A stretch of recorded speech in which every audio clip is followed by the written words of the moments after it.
Hello dear students, आकाश के Hindi YouTube channel पे आपका स्वागत है। आज हम आपके लिए लेके आए हैं जेईई मेल वीकली सीरीज़ का एक नया सेशन। इस सेशन में केमिस्ट्री के आज दो इम्पोर्टेंट चैप्टर्स हम डिस्कस करेंगे and these chapters are chemical and ionic equilibrium और दूसरा चैप्टर है थर्मोडाइनमिक्स। फिजिकल केमिस्ट्री के ये दोनों चैप्टर्स बहुत इंपॉर्टेंट है। इन दोनों चैप्टर से अभी तक जेईई मेन एग्जामिनेशन में बहुत सारे सवाल पूछे गए और इन सभी सवालों में से कुछ इंपॉर्टेंट क्वेश्चंस हमने सेलेक्ट किए हैं और इन सारे क्वेश्चंस का डिस्कशन आज हम लोग करेंगे। ओके, तो सेशन को हम यहीं पे स्टार्ट करते हैं। This is your question number 1। In a fuel cell methanol is used as fuel and oxygen gas is used as an oxidizer। तो बेसिकली फ्यूल सेल की बात हो रही है। The reaction is CH3OH plus 3/2O2 that gives CO2 plus H2O। तो fuel cell में हम जो फ्यूल यूज़ करते हैं वो मोस्टली हाइड्रोकार्बन होता है। यहाँ पर हाइड्रोकार्बन के जैसा ही अल्कोहल लिया हुआ है और फ्यूल सेल में फ्यूल का ऑक्सीडेशन या कंबशन होता है। कंबशन में CO2 plus H2O गैस बनता ही है। इस फ्यूल सेल में मीथेनॉल को एज अ फ्यूल यूज़ किया गया है और इसके ऑक्सीडेशन की जो रिएक्शन है वो हमें दे भी रखी है। At 298 Kelvin, standard Gibbs free energy of formation of methanol, water and CO2 are this much respectively. If standard enthalpy of combustion of methanol is minus 726 kilojoule per mole, then efficiency of fuel cell will be। तो fuel cell की efficiency के बारे में हमसे पूछा गया है। Fuel cell generally एक गैल्वेनिक सेल की तरह ही है।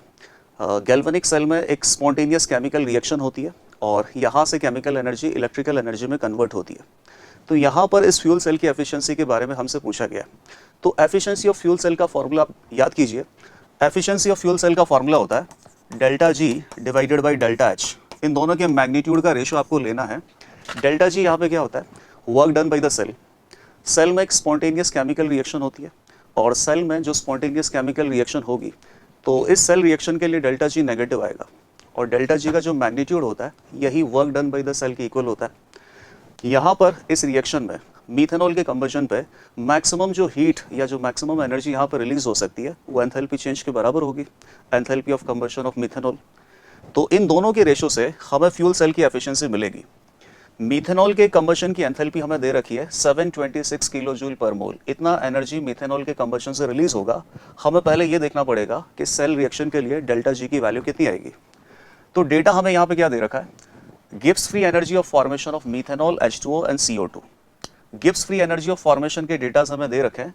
तो Gibbs free energy of formation के टर्म में किसी भी रिएक्शन का डेल्टा जी कितना होता है? Standard Gibbs free energy of formation of product minus standard Gibbs free energy of formation of reactant. ये फॉर्मूला यूज करके सेल रिएक्शन का डेल्टा जी हम बता सकते हैं। तो सेल रिएक्शन का डेल्टा जी कितना होगा? Gibbs free energy of formation of products minus Gibbs free energy of formation of reactants at standard state। Product आपके पास कौन है? CO2 gas plus 2H2O।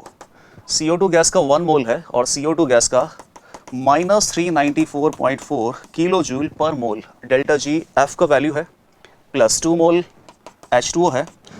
2 मोल H2O का डेल्टा जी नॉट कितना दे रखा है? माइनस 237.2। तो ये वैल्यू आप यहाँ पे पुट कीजिए। This is Gibbs free energy of formation of products minus Gibbs free energy of formation of reactants. Reactants में से O2 गैस है तो O2 गैस एलिमेंट है, एलिमेंट के लिए Gibbs free energy of formation 0 होगा। इस टर्म को हमें इंक्लूड नहीं करना है। और रिएक्टेंट में 1 मोल मीथेनॉल है तो 1 मोल ऑफ मीथेनॉल का Gibbs free energy of formation हमें दे रखा है माइनस 166.2। तो ये जैसे ही आप कैलकुलेट करोगे रिएक्शन का Gibbs free energy change standard state पे हमें मिल जाएगा almost minus 702.6 kilo joule per mole. ये हमें कैलकुलेट करना होगा। अब डेल्टा जी इस रिएक्शन का मिल गया। इस रिएक्शन का जितना डेल्टा जी होगा that is the work done by the cell. तो work done by the cell और इस सेल में मीथेनॉल के कंबशन में जो एनर्जी यहाँ पर रिलीज होगा एंथैल्पी ऑफ कंबशन वो हमें दे रखा है। इन दोनों का रेशो हमें लेना है। तो 726 हो गया और 702.6, इन दोनों का रेशो जैसे ही लेंगे it will be about 97%। So option number 3 will be correct answer. यहाँ पे जो कॉन्सेप्ट हमें पता होना चाहिए वो ये है कि work done by the cell कितना होता है। तो सेल के अंदर एक स्पॉन्टेनियस केमिकल रिएक्शन होती है। स्पॉन्टेनियस केमिकल रिएक्शन के लिए डेल्टा जी की वैल्यू नेगेटिव होगी और जितना यहाँ पे डेल्टा जी का मैग्नीट्यूड होता है that is work done by the cell. तो सेल ने इतना वर्क किया डिवाइडेड बाय सेल की रिएक्शन में मैक्सिमम हीट इतना रिलीज हो सकता है विच इज एंथैल्पी चेंज। इन दोनों का रेशो लिया और सीधा हमें मिल गया सेल का efficiency. Okay, now next question, this is question number 2। On the basis of following thermochemical data, और थर्मोकेमिकल डेटा में H प्लस एक्वस के फॉर्मेशन का डेल्टा जी नॉट जीरो दे रखा है। तो आयंस में केवल एक ही आयन ऐसा है H प्लस एक्वस आयन जिसका standard Gibbs free energy of formation zero होता है। यह इसने यहाँ पे दे भी रखा है। H2O लिक्विड का एक इक्वेशन दे रखा है। H2O liquid dissociate into H plus aqueous and OH minus aqueous, और इसका डेल्टा H हमें गिवन है।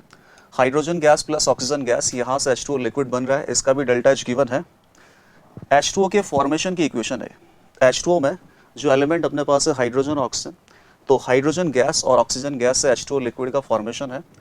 तो किसी कंपाउंड को अगर उसके एलिमेंट से बनाया गया है तो वो केमिकल रिएक्शन की एंथैल्पी कंपाउंड के एंथैल्पी ऑफ फॉर्मेशन को रिप्रेजेंट करता है। इन दोनों रिएक्शन का एंथैल्पी चेंज हमें दे रखा है।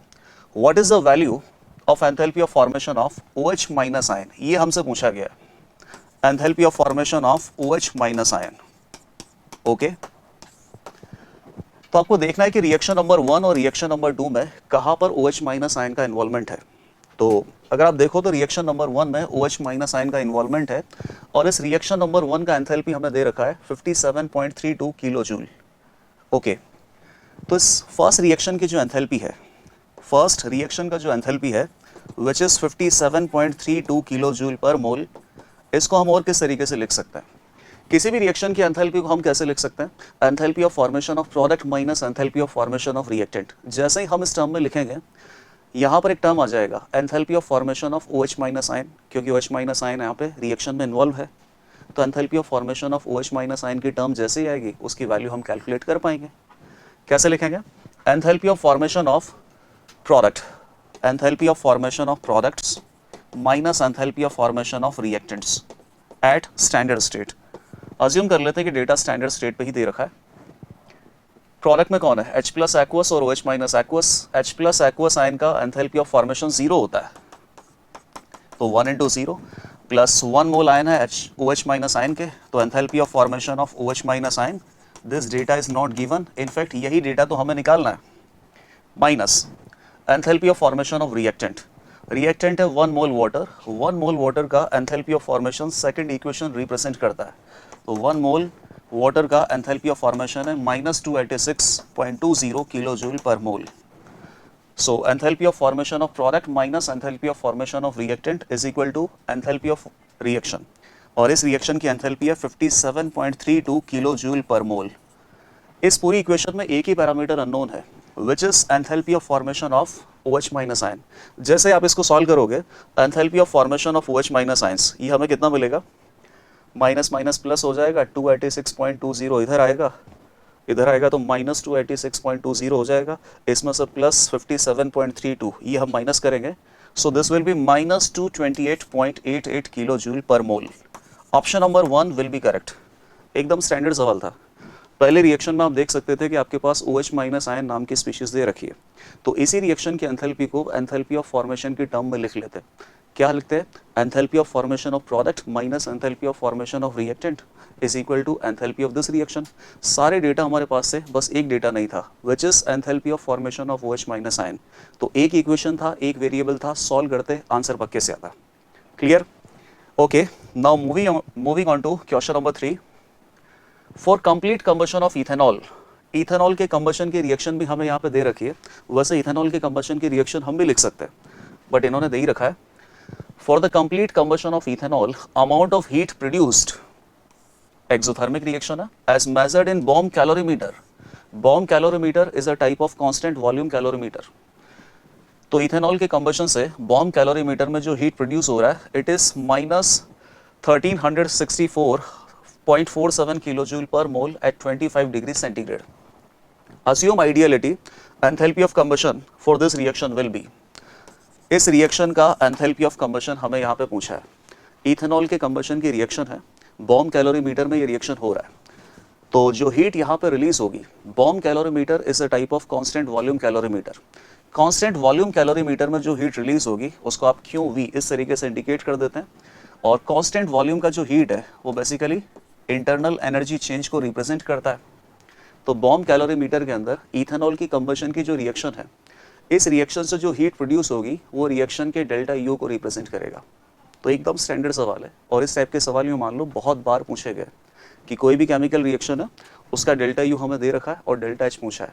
तो केमिकल रिएक्शन के लिए डेल्टा यू और डेल्टा एच में एक रिलेशनशिप होता है, delta H is equal to delta U plus delta n g R T. इस रिलेशनशिप को यूज कर सकते हैं। डेल्टा यू हमें दे रखा है और ये टर्म इसमें ऐड करने के बाद रिएक्शन का डेल्टा एच हमें मिल जाएगा। और रिएक्शन क्या है? Combustion of ethanol. तो इथेनॉल के कंबशन का एंथैल्पी चेंज हमें मिलेगा। हीट प्रोड्यूस हो रहा है तो डेल्टा यू का जो वैल्यू है ये नेगेटिव -1364.47 किलो जूल पर मोल। और डेल्टा एन जी कितना होगा? रिएक्शन दे ही रखा है तो हमें रिएक्शन अलग से लिखने की जरूरत नहीं है। डेल्टा एन जी हम कैलकुलेट कर सकते हैं। डेल्टा एन जी होता है moles of gases in product minus moles of gases in reactant. Product में गैसेस अपने पास 2 मोल CO2 गैस है और रिएक्टेंट में क्या है? रिएक्टेंट में 3 मोल O2 गैस है। तो डेल्टा एन जी का वैल्यू हो जाएगा -1। Delta H is equal to delta U -1364.47 kilo joule per mole plus delta n g का वैल्यू -1, आर की वैल्यू हो जाएगी 8.314 जूल पर मोल पर केल्विन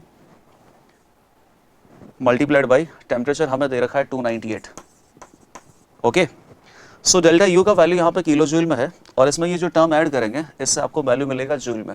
अगर आप इसमें 1000 का डिवाइड कर दोगे तो ये वैल्यू भी किस में कन्वर्ट हो जाएगा? किलो जूल में। और इस वैल्यू और इस वैल्यू को ऐड करने पर रिएक्शन का delta H that means enthalpy change हमें मिल जाएगा।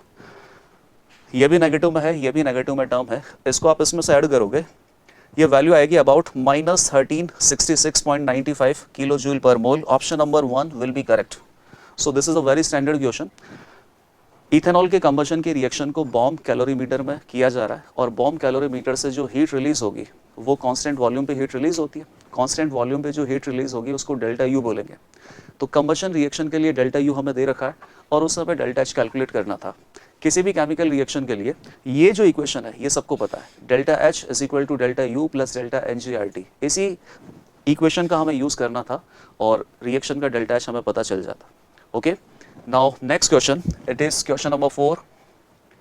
The following reaction is performed at 298 Kelvin. Okay, 2NO gas plus O2 gas equals 2NO2 gas. Standard free energy of formation of NO is 86.6 kilojoule per mole at 298 Kelvin. What is the standard free energy of formation of NO2 gas? Standard free energy of formation, तो free energy that means Gibbs free energy, तो formation process का Gibbs free energy standard state पे NO gas का तो दे रखा है और ये दे रखा है 86.6 kilo joule per mole. What is the standard free energy of formation? तो Gibbs free energy of formation at standard state NO2 gas का हमसे पूछा है। ओके, और रिएक्शन अपने पास 2NO plus O2 gas equals to NO2 gas. इस reaction में NO और NO2 दोनों की टर्म है और दोनों की टर्म में से एक टर्म NO गैस का नाइट्रोजन ऑक्साइड गैस का Gibbs free energy of formation दे रखा है। तो दूसरा जो सब्सटेंस है NO2 गैस उसका Gibbs free energy of formation हम कैसे पता कर सकते हैं? तो किसी केमिकल रिएक्शन के लिए उस केमिकल रिएक्शन का गिब्स फ्री एनर्जी कितना होता है? Gibbs free energy of formation of products minus Gibbs free energy of formation of reactants at standard state. तो अगर हमें यहाँ पर इस रिएक्शन का Gibbs free energy of reaction मिल जाए तो यहाँ पर ये वैल्यू सब्स्टिट्यूट करने के बाद और इससे इक्वलाइज करने के बाद Gibbs free energy of formation of NO2 gas हमें मिल जाएगा। लेकिन इस रिएक्शन का overall Gibbs free energy change हमें नहीं दे रखा है। तो ये निकालने के लिए हम क्या कर सकते हैं? इस रिएक्शन का Kp हमें दे रखा है। तो एक रिलेशनशिप हमारे पास और होता है किसी भी केमिकल रिएक्शन के लिए, रिवर्सिबल केमिकल रिएक्शन के लिए, delta G0 is equal to minus RT ln K। K यहाँ पे इक्विलिब्रियम कांस्टेंट हो गया, R गैस कांस्टेंट है, T टेम्परेचर है। इस इक्वेशन का यूज करते हुए जो रिएक्शन हमारे पास है, रिएक्शन है 2NO gas plus O2 gas, it gives 2NO2 gas. इस केमिकल रिएक्शन का डेल्टा G0 हम बता सकते हैं। तो इस केमिकल रिएक्शन का डेल्टा G0 बता देते हैं पहले। कितना हो जाएगा? माइनस R होता है माइनस 8.314 जूल पर मोल पर kelvin multiplied by temperature which is 298। Yes, it is 298 ln, और K का वैल्यू हमें दे रखा है 1.6 इंटू 10 की पावर 12, 1.6 इंटू 10 की पावर 12। तो यहाँ से रिएक्शन का Gibbs free energy change at standard state हमें मिल गया। और इसी रिएक्शन के गिब्स फ्री एनर्जी चेंज को और कैसे लिख सकते हैं? Gibbs free energy of formation of products minus Gibbs free energy of formation of reactants at standard state. Product में अपने पास कौन है 2NO2, तो 2 mole into Gibbs free energy of formation of NO2 gas, यही हमें निकालना है, minus Gibbs free energy of formation of NO gas, NO gas के 2 मोल है तो उसको 2 से मल्टीप्लाई करो, और ये एलिमेंट है, एलिमेंट का Gibbs free energy of formation तो 0 होगा, उस टर्म को आप यहाँ पे छोड़ दो। तो ये हो गया अपने पास रिएक्शन का डेल्टा जी नॉट। ये इक्वेशन 1 है, ये इक्वेशन 2 है। दोनों इक्वेशन से हमें इस केमिकल रिएक्शन का Gibbs free energy change at standard state मिलने वाला है। इन दोनों इक्वेशंस को इक्वेट कर दो तो जो टर्म हमें नहीं दे रखा उस टर्म की वैल्यू पता चलेगी। NO गैस का Gibbs free energy of formation 86.6 kilo joule per मोल दे रखा है, किलो जूल पर मोल। ये वैल्यू बस यहाँ पे आपको सब्स्टिट्यूट करनी है। तो ये कितना हो जाएगा माइनस 8.314 की जगह R ही रहने देते हैं, टेम्परेचर 298 है, और ln K 1.6 इंटू 10 की power 12 equal to delta G not का वैल्यू है 2 into Gibbs free energy of formation of NO2 gas at standard state minus 2 into 86.6 kilo joule per mole.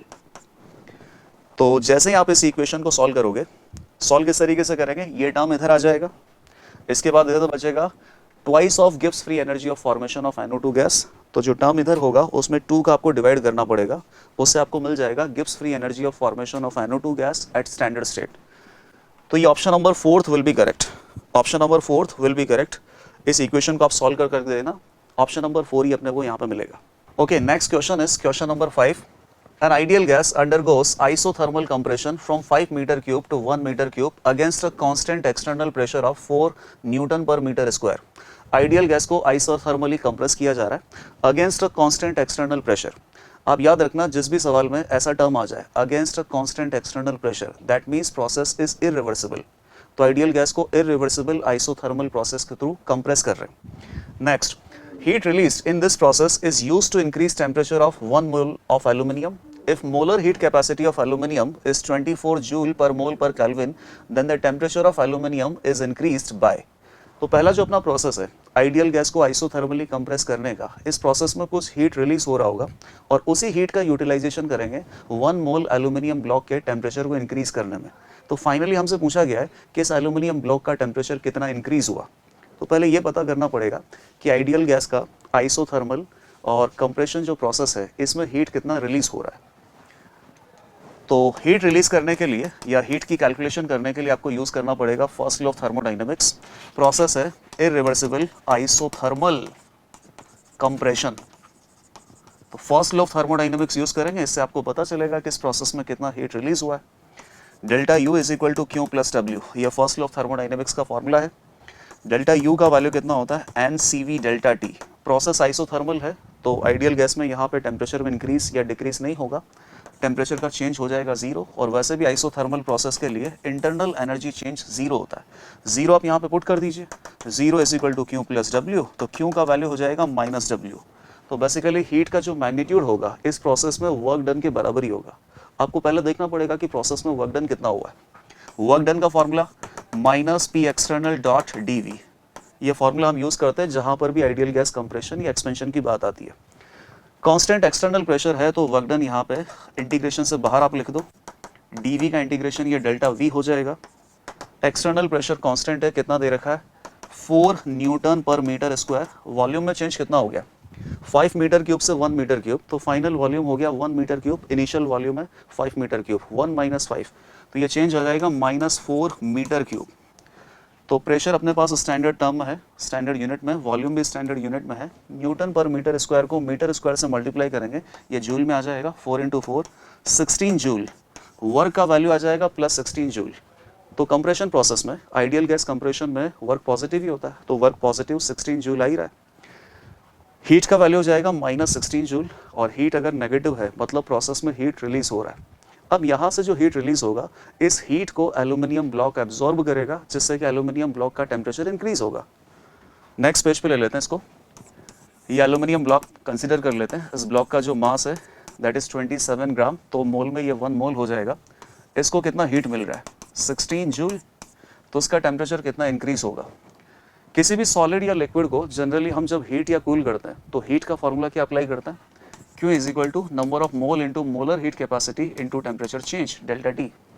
Heat है 16 joule, number of mole aluminium का 1 है, molar heat capacity 24 joule per mole पर kelvin हमें दे रखा है, और let us से कि टेम्परेचर में चेंज हो जाता है डेल्टा टी। तो डेल्टा टी का वैल्यू कितना आ जाएगा यहाँ पे 16/24, इट इज़ 2/3 केल्विन। तो टेम्परेचर में चेंज होगा 2/3 केल्विन। ऑप्शन में हम ये देख लेते हैं, option number 4 will be correct answer. Question एकदम सिंपल है, इरिवर्सिबल आइसोथर्मल प्रोसेस दे रखा है, सबसे पहले उस प्रोसेस में आपको हीट निकालना था, प्रोसेस में हीट जो रिलीज हो रहा था उससे एल्यूमिनियम ब्लॉक के टेम्परेचर को इंक्रीज किया गया। तो यहाँ से जो हीट रिलीज हुआ 16 जूल, उसको डायरेक्ट हमने इक्वलाइज किया जो एल्यूमिनियम ब्लॉक ने हीट अब्जॉर्ब किया, which is number of mole into molar heat capacity into delta T. तो डेल्टा टी टेम्परेचर में चेंज हमें पता चल गया। Okay, now next question, this is question number 6। For silver molar heat capacity at constant pressure, Cp हमें दे रखा है, it is equal to 23 + 0.01 T। तो सिल्वर के ब्लॉक के लिए जो molar heat capacity at constant pressure दे रखा है, ये टेम्परेचर डिपेंडेंट है, इसमें टेम्परेचर का टर्म आ रहा है। If the temperature T of 3 mole of silver is raised from 300 Kelvin to 1000 Kelvin at 1 atm pressure, then the value of delta H will be close to। Delta H का क्या formula होता है, NCP dt का integration, सीधा सीधा answer है। Silver यहाँ पे एक सॉलिड है और इसका टेम्परेचर हम बढ़ा रहे हैं, तो डेल्टा H की वैल्यू कितनी होगी, 300 केल्विन से 1000 केल्विन तक इसका टेम्परेचर इंक्रीज करना है। डेल्टा H का जो फॉर्मूला होता है वो अप्लाई कर लो, उस फॉर्मूले में वैल्यू पुट करेंगे, सीधा सीधा आंसर मिलेगा।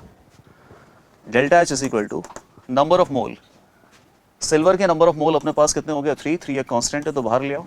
Cp का वैल्यू कितना है 23 + 0.01 T dt, और टेम्परेचर हमें रेस करना है 300 केल्विन से 1000 केल्विन तक। ओके, डेल्टा H 3 से मल्टीप्लाई कर लेता हूँ, ऐसा करता हूँ मैं सबको, तो 3 इंटू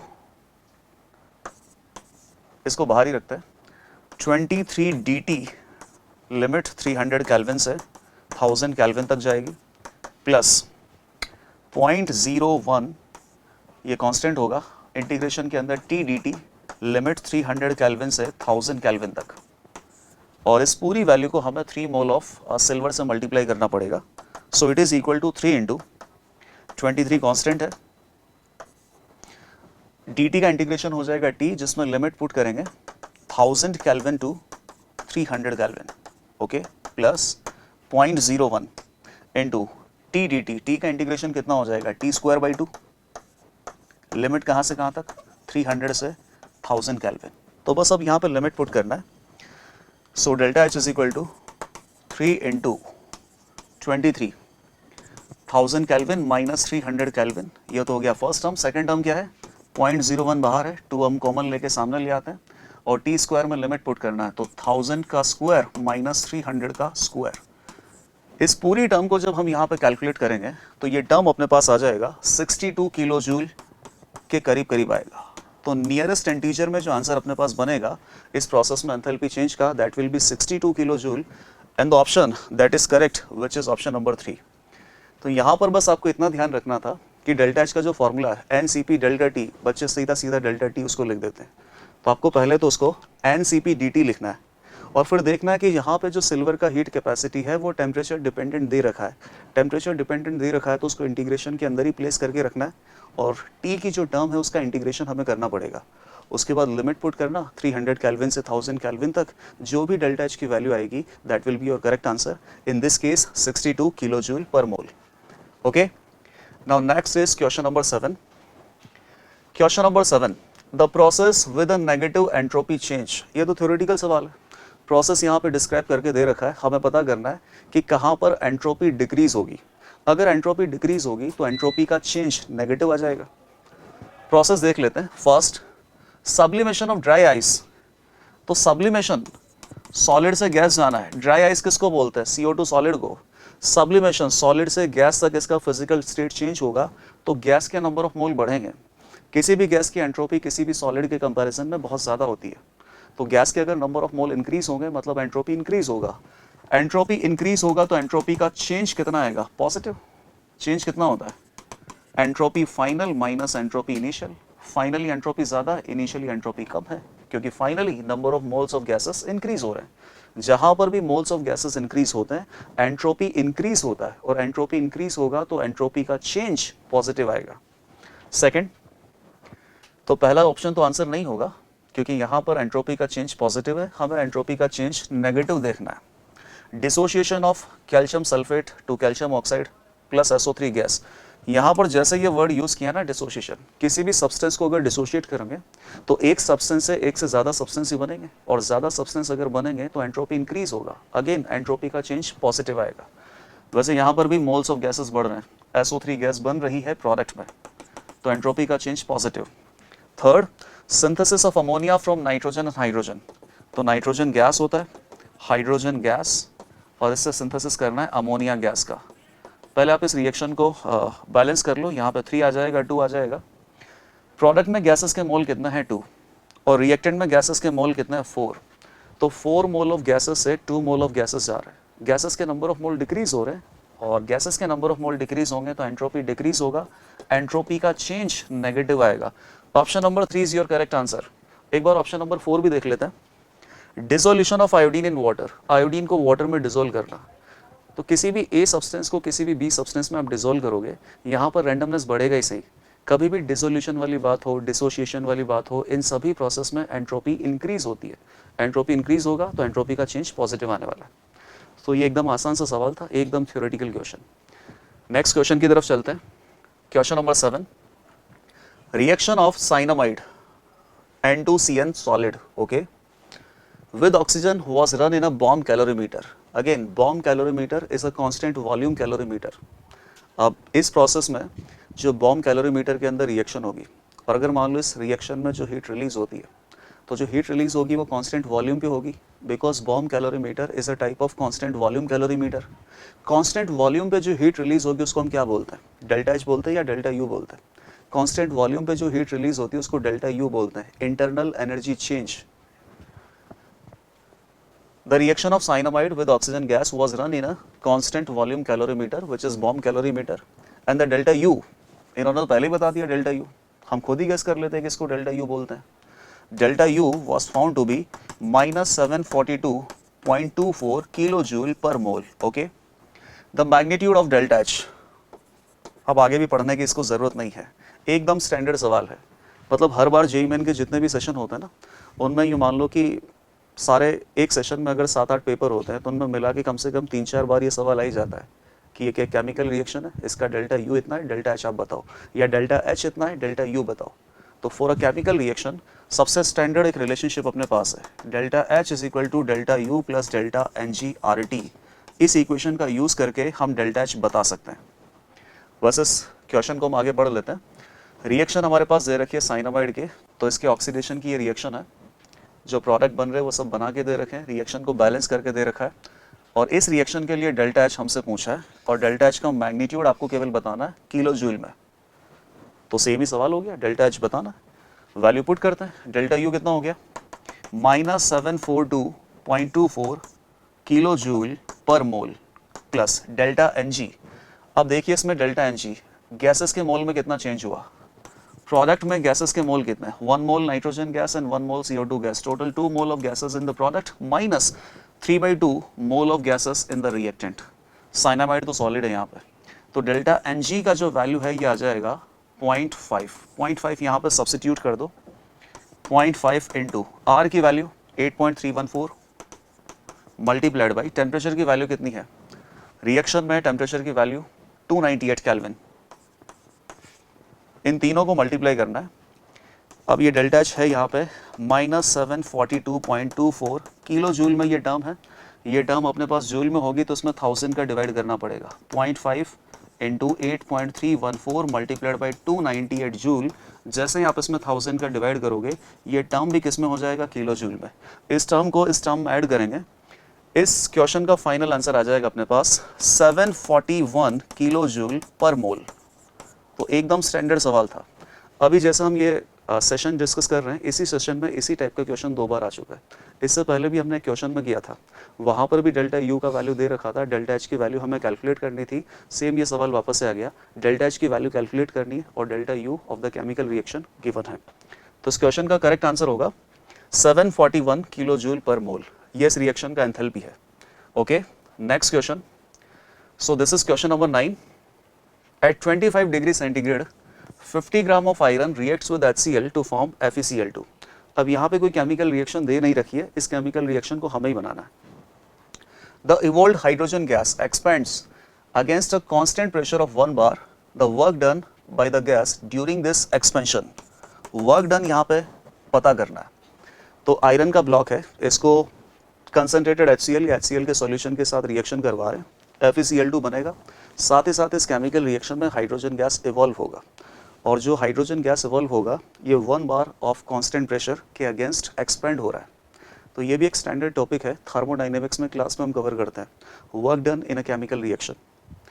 तो केमिकल रिएक्शन में वर्क डन की बात हो या नॉर्मली आइडियल गैस एक्सपेंशन या कंप्रेशन प्रोसेस में वर्क डन की बात हो, वर्क डन का एक सिंगल फॉर्मूला है, work is equal to minus P external dot D.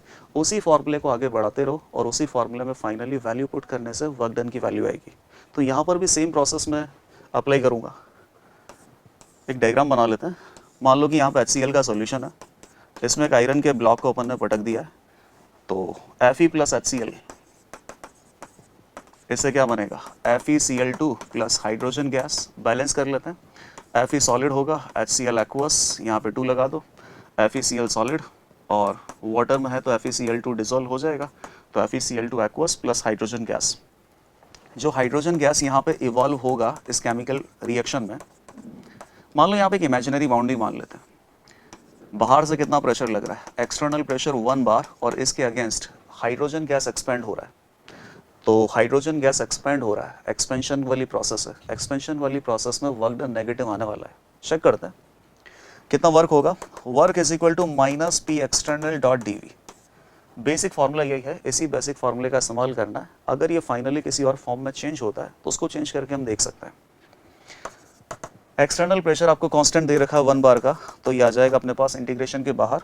dv का इंटीग्रेशन होगा v, वॉल्यूम पुट करेंगे v1 से v2 तक, again minus external p external multiplied by v2 minus v1।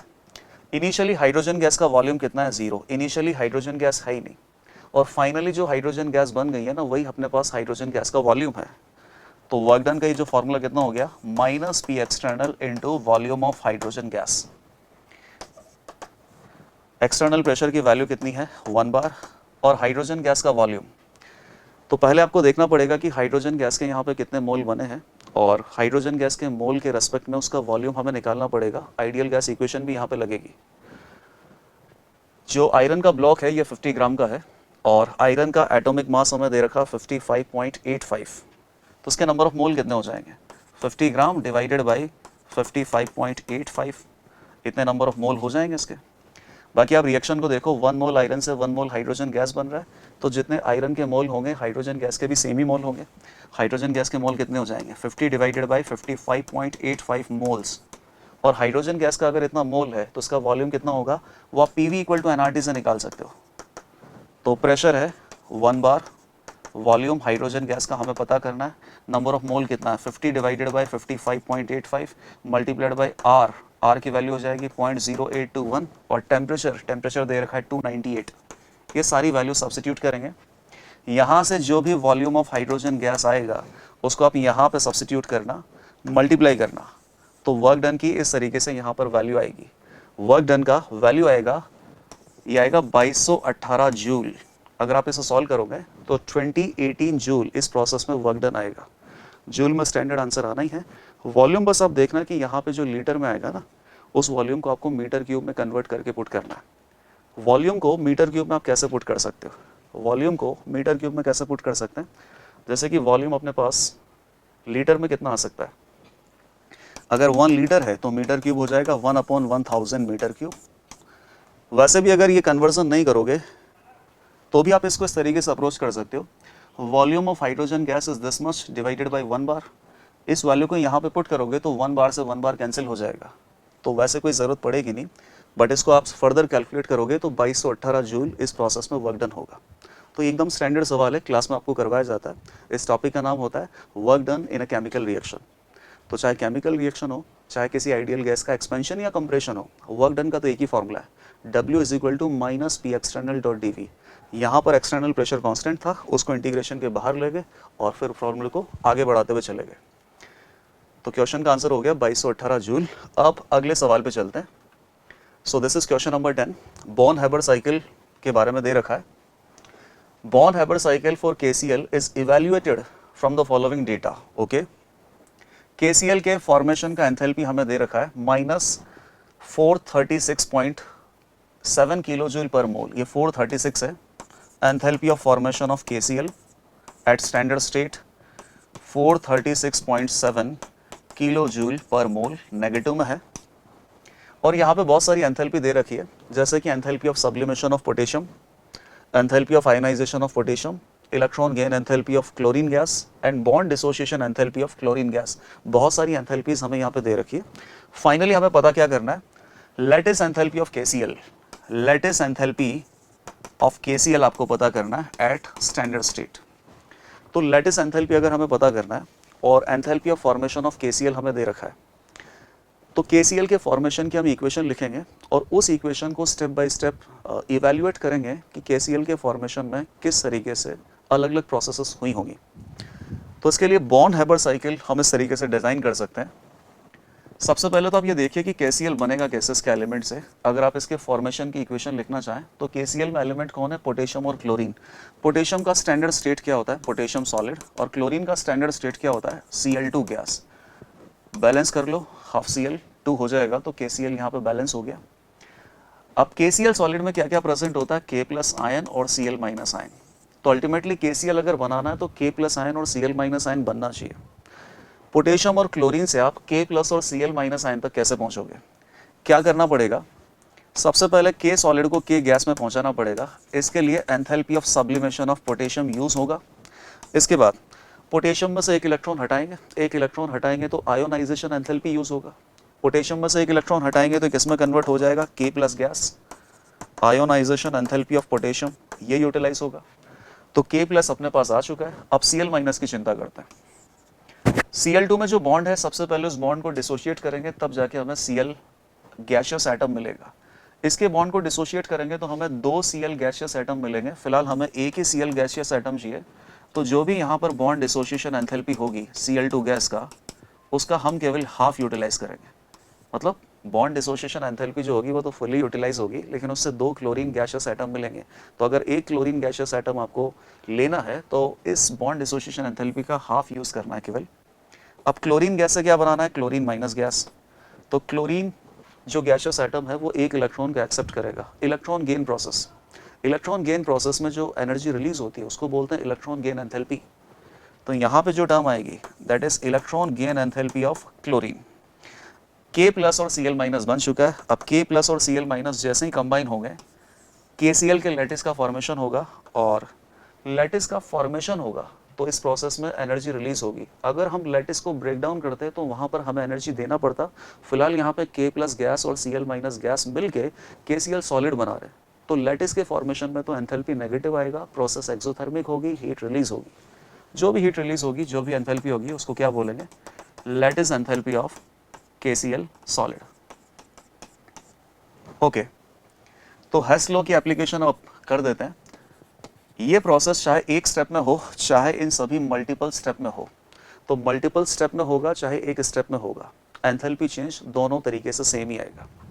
यहाँ से जो एंथैल्पी चेंज आया तो ये प्रोसेस KCl के फॉर्मेशन की एंथैल्पी को डिनोट करता है। तो डेल्टा H बेसिकली क्या है, enthalpy of formation of KCl at standard state, और ये हमें कितना दे रखा है, -436.7 -436.7 किलो जूल पर मोल। और अगर स्टेप बाय स्टेप सॉल्व करें तो enthalpy of sublimation of potassium plus enthalpy of ionization of potassium plus bond dissociation enthalpy of Cl2 gas divided by 2 plus electron gain enthalpy of chlorine plus lattice enthalpy of KCl, इन सभी enthalpies का सम करेंगे तो भी हम KCl को बना सकते हैं। तो इन सभी एंथैल्पीज का sum delta H -436.7 kilo joule per mole के इक्वल होगा। अब इन सभी एंथैल्पीज की वैल्यूज क्या है, तो ये वैल्यूज हमें देखनी पड़ेगी।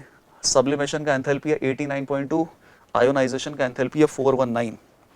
सो this is 89.2 kilo joule per mole पर और 419 kilo joule plus bond dissociation enthalpy Cl2 का ये कितना होगा, bond dissociation of enthalpy of Cl2 243, तो 243 का हाफ यूज करेंगे। फिर क्लोरीन गैसियस एटम का इलेक्ट्रॉन गेन एंथैल्पी है -348.6, so this will be 243 divided by 2 plus minus ये कितना है 348.6 kilo joule per mole plus last में lattice enthalpy of KCl solid. तो ये एक इक्वेशन है, इस इक्वेशन में बस एक ही वेरिएबल अपने पास है which is lattice enthalpy of KCl solid. तो बॉर्न हैबर प्रोसेस का एकदम स्टैंडर्ड सवाल है और बॉर्न हैबर प्रोसेस ही है जहां से अपन किसी भी आयनिक लैटिस का लैटिस एंथैल्पी को आइडेंटिफाई करते हैं। तो जैसे आप इस इक्वेशन को सॉल्व करोगे KCl का लैटिस एंथैल्पी हमें यहाँ पर मिलेगा और ये जो KCl का लैटिस एंथैल्पी है ये कितना आ सकता है, इन सभी वैल्यूज का सम करके -436.7 किलो जूल में से हटाना है। So this will be about almost 718 kilo joule per mole, ये लैटिस एंथैल्पी आएगा। इसके मैग्नीट्यूड का आंसर हमें देना है। वैसे यहाँ से जो लैटिस एंथैल्पी आएगा वो आएगा -718 किलो जूल पर मोल, क्योंकि लैटिस का फॉर्मेशन हो रहा है तो फॉर्मेशन प्रोसेस में एनर्जी रिलीज होगी, एनर्जी रिलीज होगी तो एनर्जी का वैल्यू नेगेटिव आएगा। तो delta H lattice enthalpy -718 kilo joule per mole आएगा। इसका मैग्नीट्यूड केवल हमें आंसर करना है, तो 718 यहाँ पे आंसर हो जाएगा। Okay, now next question. So this is question number 11। Which of the following for the mixing of 1 molar base and 1 molar acid leads to largest increase in temperature? 1 molar acid का solution है, 1 molar base का solution है और दोनों solution के volume आपको ABCD option में दे रखे हैं। तो acid solution plus base solution जब दोनों को मिक्स करेंगे तो एसिड बेस न्यूट्रलाइजेशन होगा और एसिड बेस न्यूट्रलाइजेशन प्रोसेस तो एक्सोथर्मिक होती है। इस प्रोसेस में तो एनर्जी रिलीज होती है, जितनी ज़्यादा एनर्जी रिलीज होगी सॉल्यूशन का टेम्परेचर उतना ही ज़्यादा रिलीज होगा। तो आपको देखना है कि एनर्जी यहाँ पे ज़्यादा कहाँ रिलीज हो सकती है। वैसे एंथैल्पी ऑफ न्यूट्रलाइजेशन का एक आइडिया हमें है भी सही। एंथैल्पी ऑफ न्यूट्रलाइजेशन इस रिएक्शन को कैसे डिनोट करते हैं, H plus aqueous plus OH minus aqueous gives H2O liquid.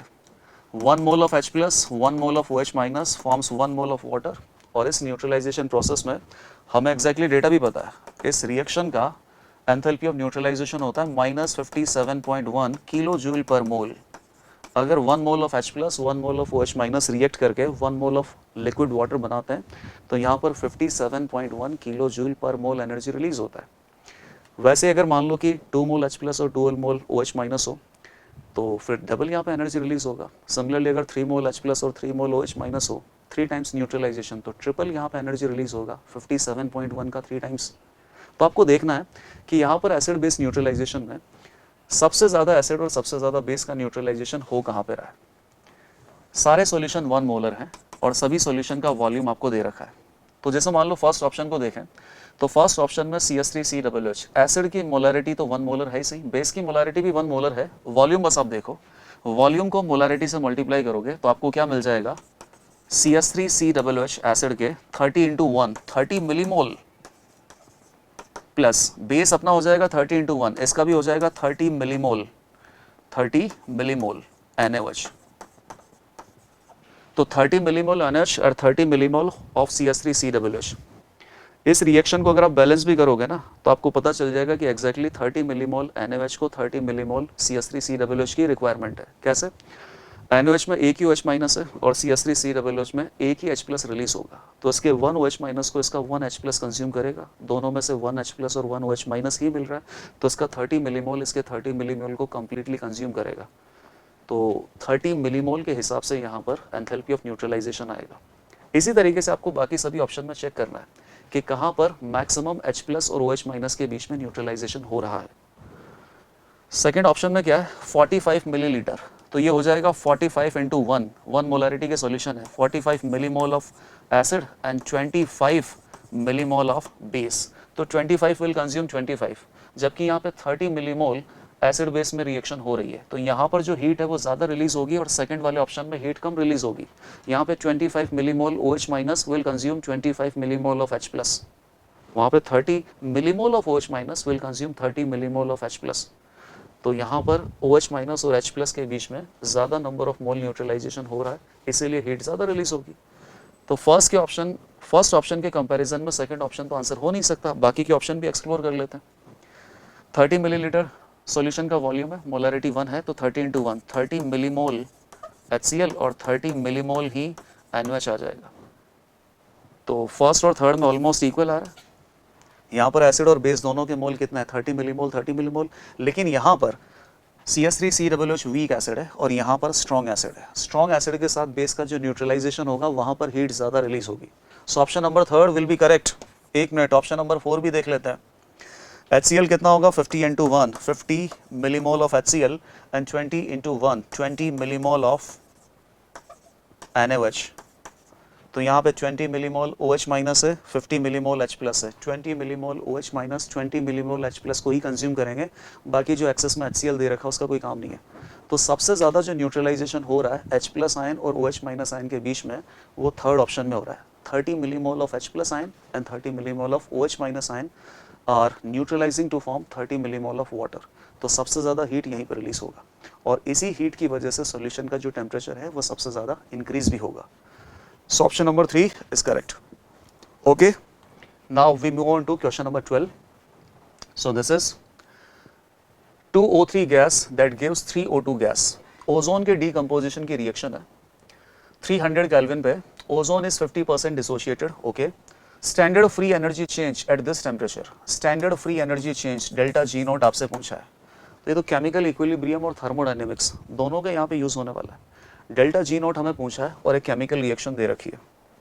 तो डेल्टा G नॉट और इक्विलिब्रियम कांस्टेंट में क्या रिलेशनशिप होता है, delta G naught is equal to minus RT ln K। Temperature हमें दे रखा है, R गैस कांस्टेंट होता ही है। तो अगर इस रिएक्शन का इक्विलिब्रियम कांस्टेंट K हमें पता चल जाए तो उसकी वैल्यू यहाँ पे सब्स्टिट्यूट करने से standard Gibbs free energy change of this particular reaction वो हमें पता चल जाएगा। तो सबसे पहले देख लो कि इस रिएक्शन का इक्विलिब्रियम कांस्टेंट K क्या होगा। रिएक्शन लिखे 2O3 gas gives 3O2 gas. शुरुआत में क्या, शुरुआत में ओजोन गैस के मोल कितने हैं ये सब नहीं दे रखा है, कोई बात नहीं है। मोल नहीं दे रखे हैं तो टाइम टी इक्वल टू 0 पे इसका 1 मोल अज्यूम कर लेते हैं, ये 0 होगा। और time T equal to equilibrium पे ओजोन इज 50% डिसोशिएटेड, तो 1 मोल का 50% होगा 0.5 मोल। ओजोन में से 0.5 मोल डिसोशिएट होगा। ओके, इसके 1 मोल गिवन है तो 1 में से 0.5 मोल डिसोशिएट होंगे तो कितने 0.5 मोल इसके इक्विलिब्रियम पे बचेंगे। इसके 2 मोल अगर रिएक्ट करते हैं तो ओजोन गैस के 2 मोल रिएक्ट करते हैं तो ऑक्सीजन गैस के 3 मोल मिलते हैं। अभी ओजोन गैस के कितने मोल रिएक्ट कर रहे हैं 0.5, तो अगर इसके 0.5 मोल रिएक्ट करेंगे तो 0.5 इंटू 3/2 मोल ऑक्सीजन गैस के बन जाएंगे।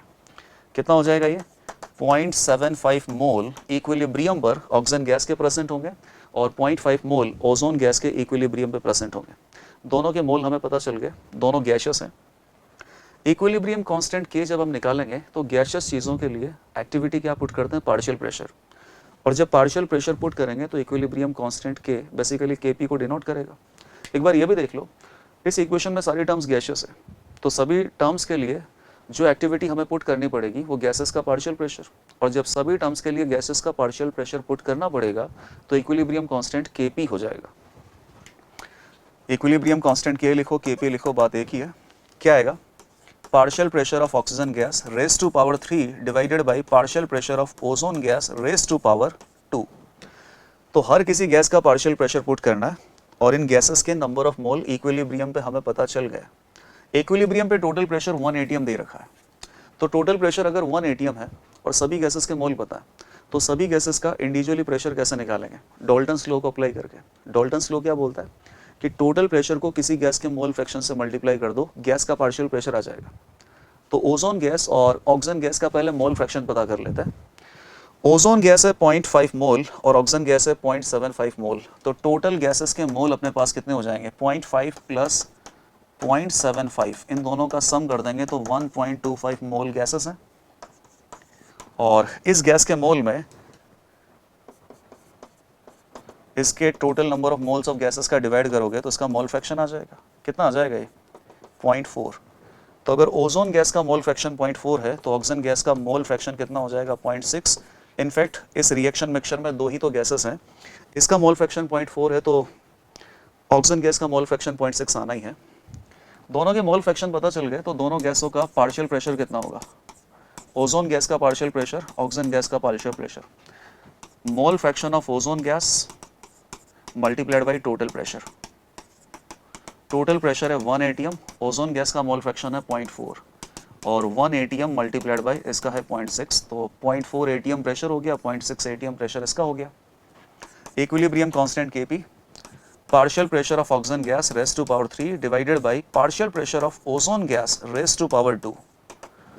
ओजोन गैस और ऑक्सीजन गैस का पार्शियल प्रेशर, ऑक्सीजन गैस का कितना है 0.6, तो 0.6 की पावर 3 डिवाइडेड बाई 0.4 की पावर 2। आप इसे सॉल्व करोगे ये आपको मिलेगा 1.35।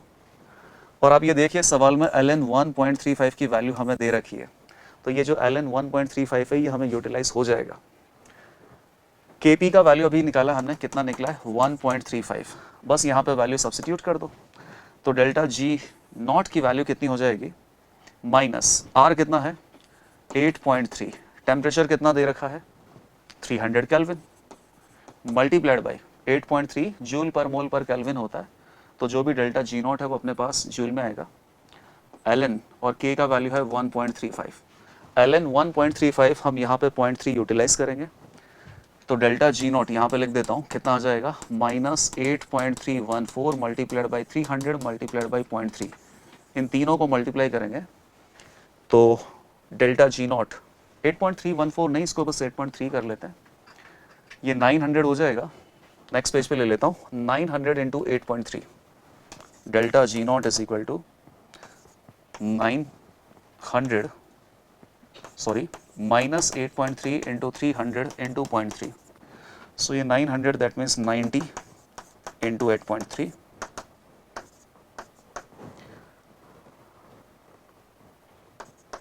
747 किलो जूल ये आंसर हो जाएगा। और डेल्टा जी का जो मैग्नीट्यूड होगा, डेल्टा जी नोट का magnitude it will be 747 kilo joule, minus यहाँ पे लगा ही रखा तो केवल मैग्नीट्यूड आपको सब्स्टिट्यूट करना है, 747 joule per mole, not kilo joule. कहीं पर भी हमने 1000 से डिवाइड नहीं किया है, तो आंसर जो अपने पास आएगा वो जूल में ही आएगा, not in kilo joule, it will be in joule. तो क्वेश्चन तो बड़ा सिंपल है, बस जो रिवर्सिबल रिएक्शन दे रखी है उसका इक्विलिब्रियम कांस्टेंट पहले आपको पता करना है, और डेल्टा जी नोट का फॉर्मूला स्टैंडर्ड है, delta G naught is equal to minus R T L N K. जैसे ही यहाँ पे वैल्यूज आप पुट करोगे डेल्टा जी नोट का वैल्यू आएगा minus 747 joule per mole. So this is your answer.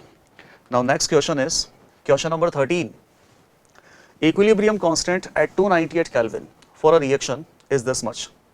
Reaction है A plus B gives C plus D, reversible reaction है, इक्विलिब्रियम कांस्टेंट 100 गिवन।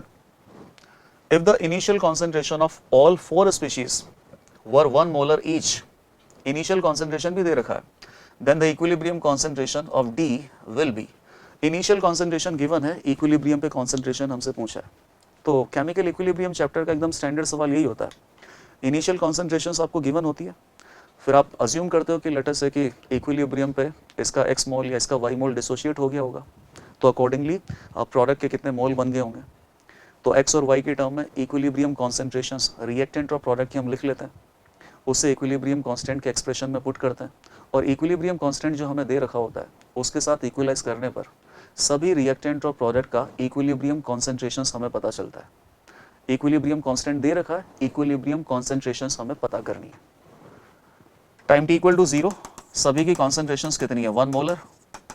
अच्छा इसमें एक दिक्कत और है, रिएक्टेंट और प्रोडक्ट दोनों की कॉन्सेंट्रेशंस हमें दे रखी है, तो शुरुआत में हमें ये पता करना होगा कि जब तक इक्विलिब्रियम सेटल होने वाला है तब तक रिएक्शन का मूवमेंट फॉरवर्ड डायरेक्शन में है या बैकवर्ड डायरेक्शन में। तो रिएक्शन का मूवमेंट फॉरवर्ड या बैकवर्ड डायरेक्शन कहाँ होता है, इसको पता करने के लिए क्यों रिएक्शन क्वेश्चन क्यों और इक्विलिब्रियम कांस्टेंट के का कंपैरिजन करते हैं। रिएक्शन क्वेश्चन क्यों क्या होगा, एक्सप्रेशन क्यों और के का सेम होता है, concentration of product raised to power their stoichiometric coefficient divided by concentration of reactant raised to power their stoichiometric coefficient. So 1 into 1 divided by 1 into 1, Q is 1 और K अपने पास है 100, तो Q अभी लेस है और K अभी ज़्यादा है, मतलब रिएक्शन का जो नेट मूवमेंट है अभी कैसा चलेगा फॉरवर्ड, जब तक कि इक्विलिब्रियम सेटल नहीं हो जाता, इक्विलिब्रियम सेटल नहीं हो जाता। वापस इस रिएक्शन लिख लेते हैं, A plus B gives C plus D, initially concentration है 1 मोलर 1 मोलर 1 मोलर, इक्विलिब्रियम पे क्या होगा, मान लो कि इसके कुछ मोल डिसोशिएट होंगे जिसकी वजह से इसकी कॉन्सेंट्रेशन में कमी आ जाएगी। कॉन्सेंट्रेशन मतलब मोलारिटी, मोलारिटी क्या होता है, number of mole of solute divided by volume.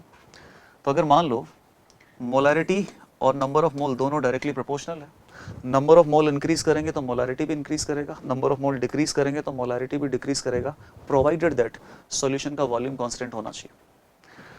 तो ए और बी के इक्विलिब्रियम पर कुछ मोल डिसोशिएट होंगे, तो मोल अगर डिसोशिएट होंगे मतलब इनके मोल रिएक्ट करेंगे तो ए और बी का नंबर ऑफ मोल डिक्रीज होगा। अगर नंबर ऑफ मोल डिक्रीज होगा तो मोलारिटी, दैट मीन्स उसकी कॉन्सेंट्रेशन भी डिक्रीज होगी।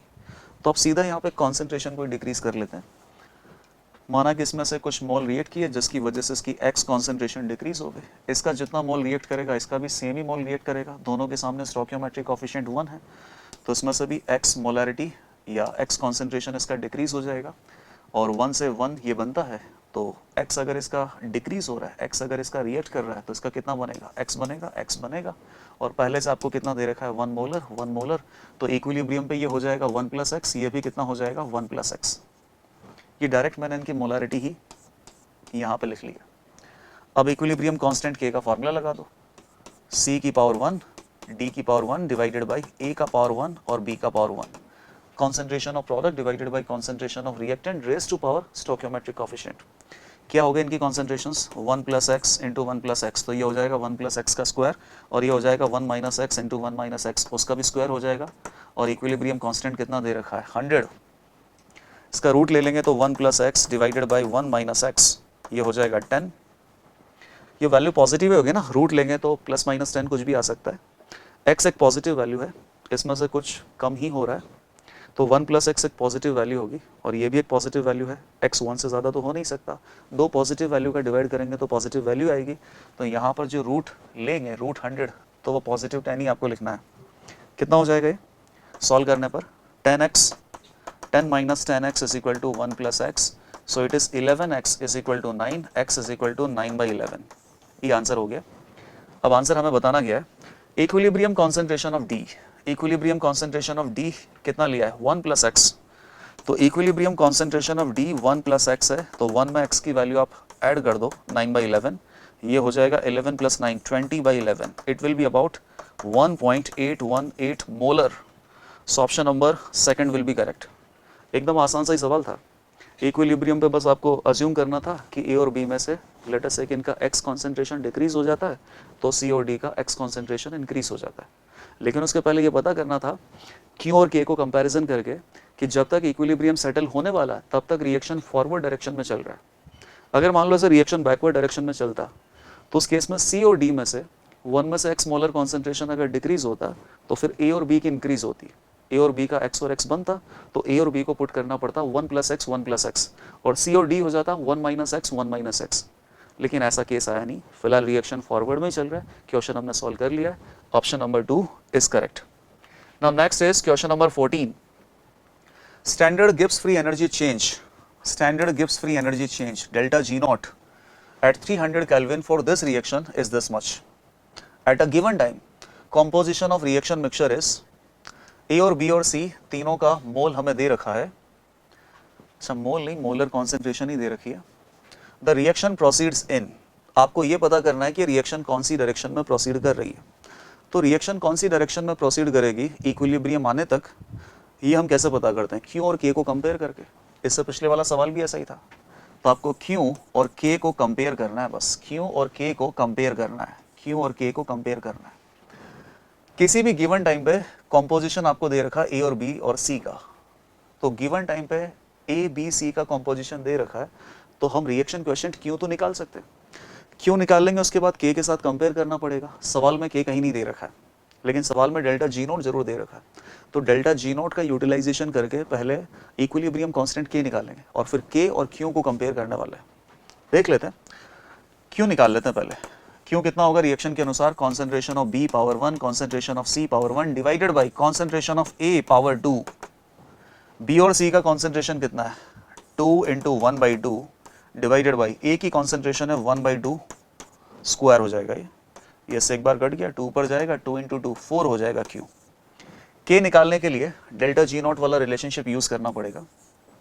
सो delta G naught is equal to minus R T L N K. Delta G not का वैल्यू है 2494.2 and temperature is 300। 2494.2 negative joule is equal to R, ये negative में नहीं है positive में दे रखा है।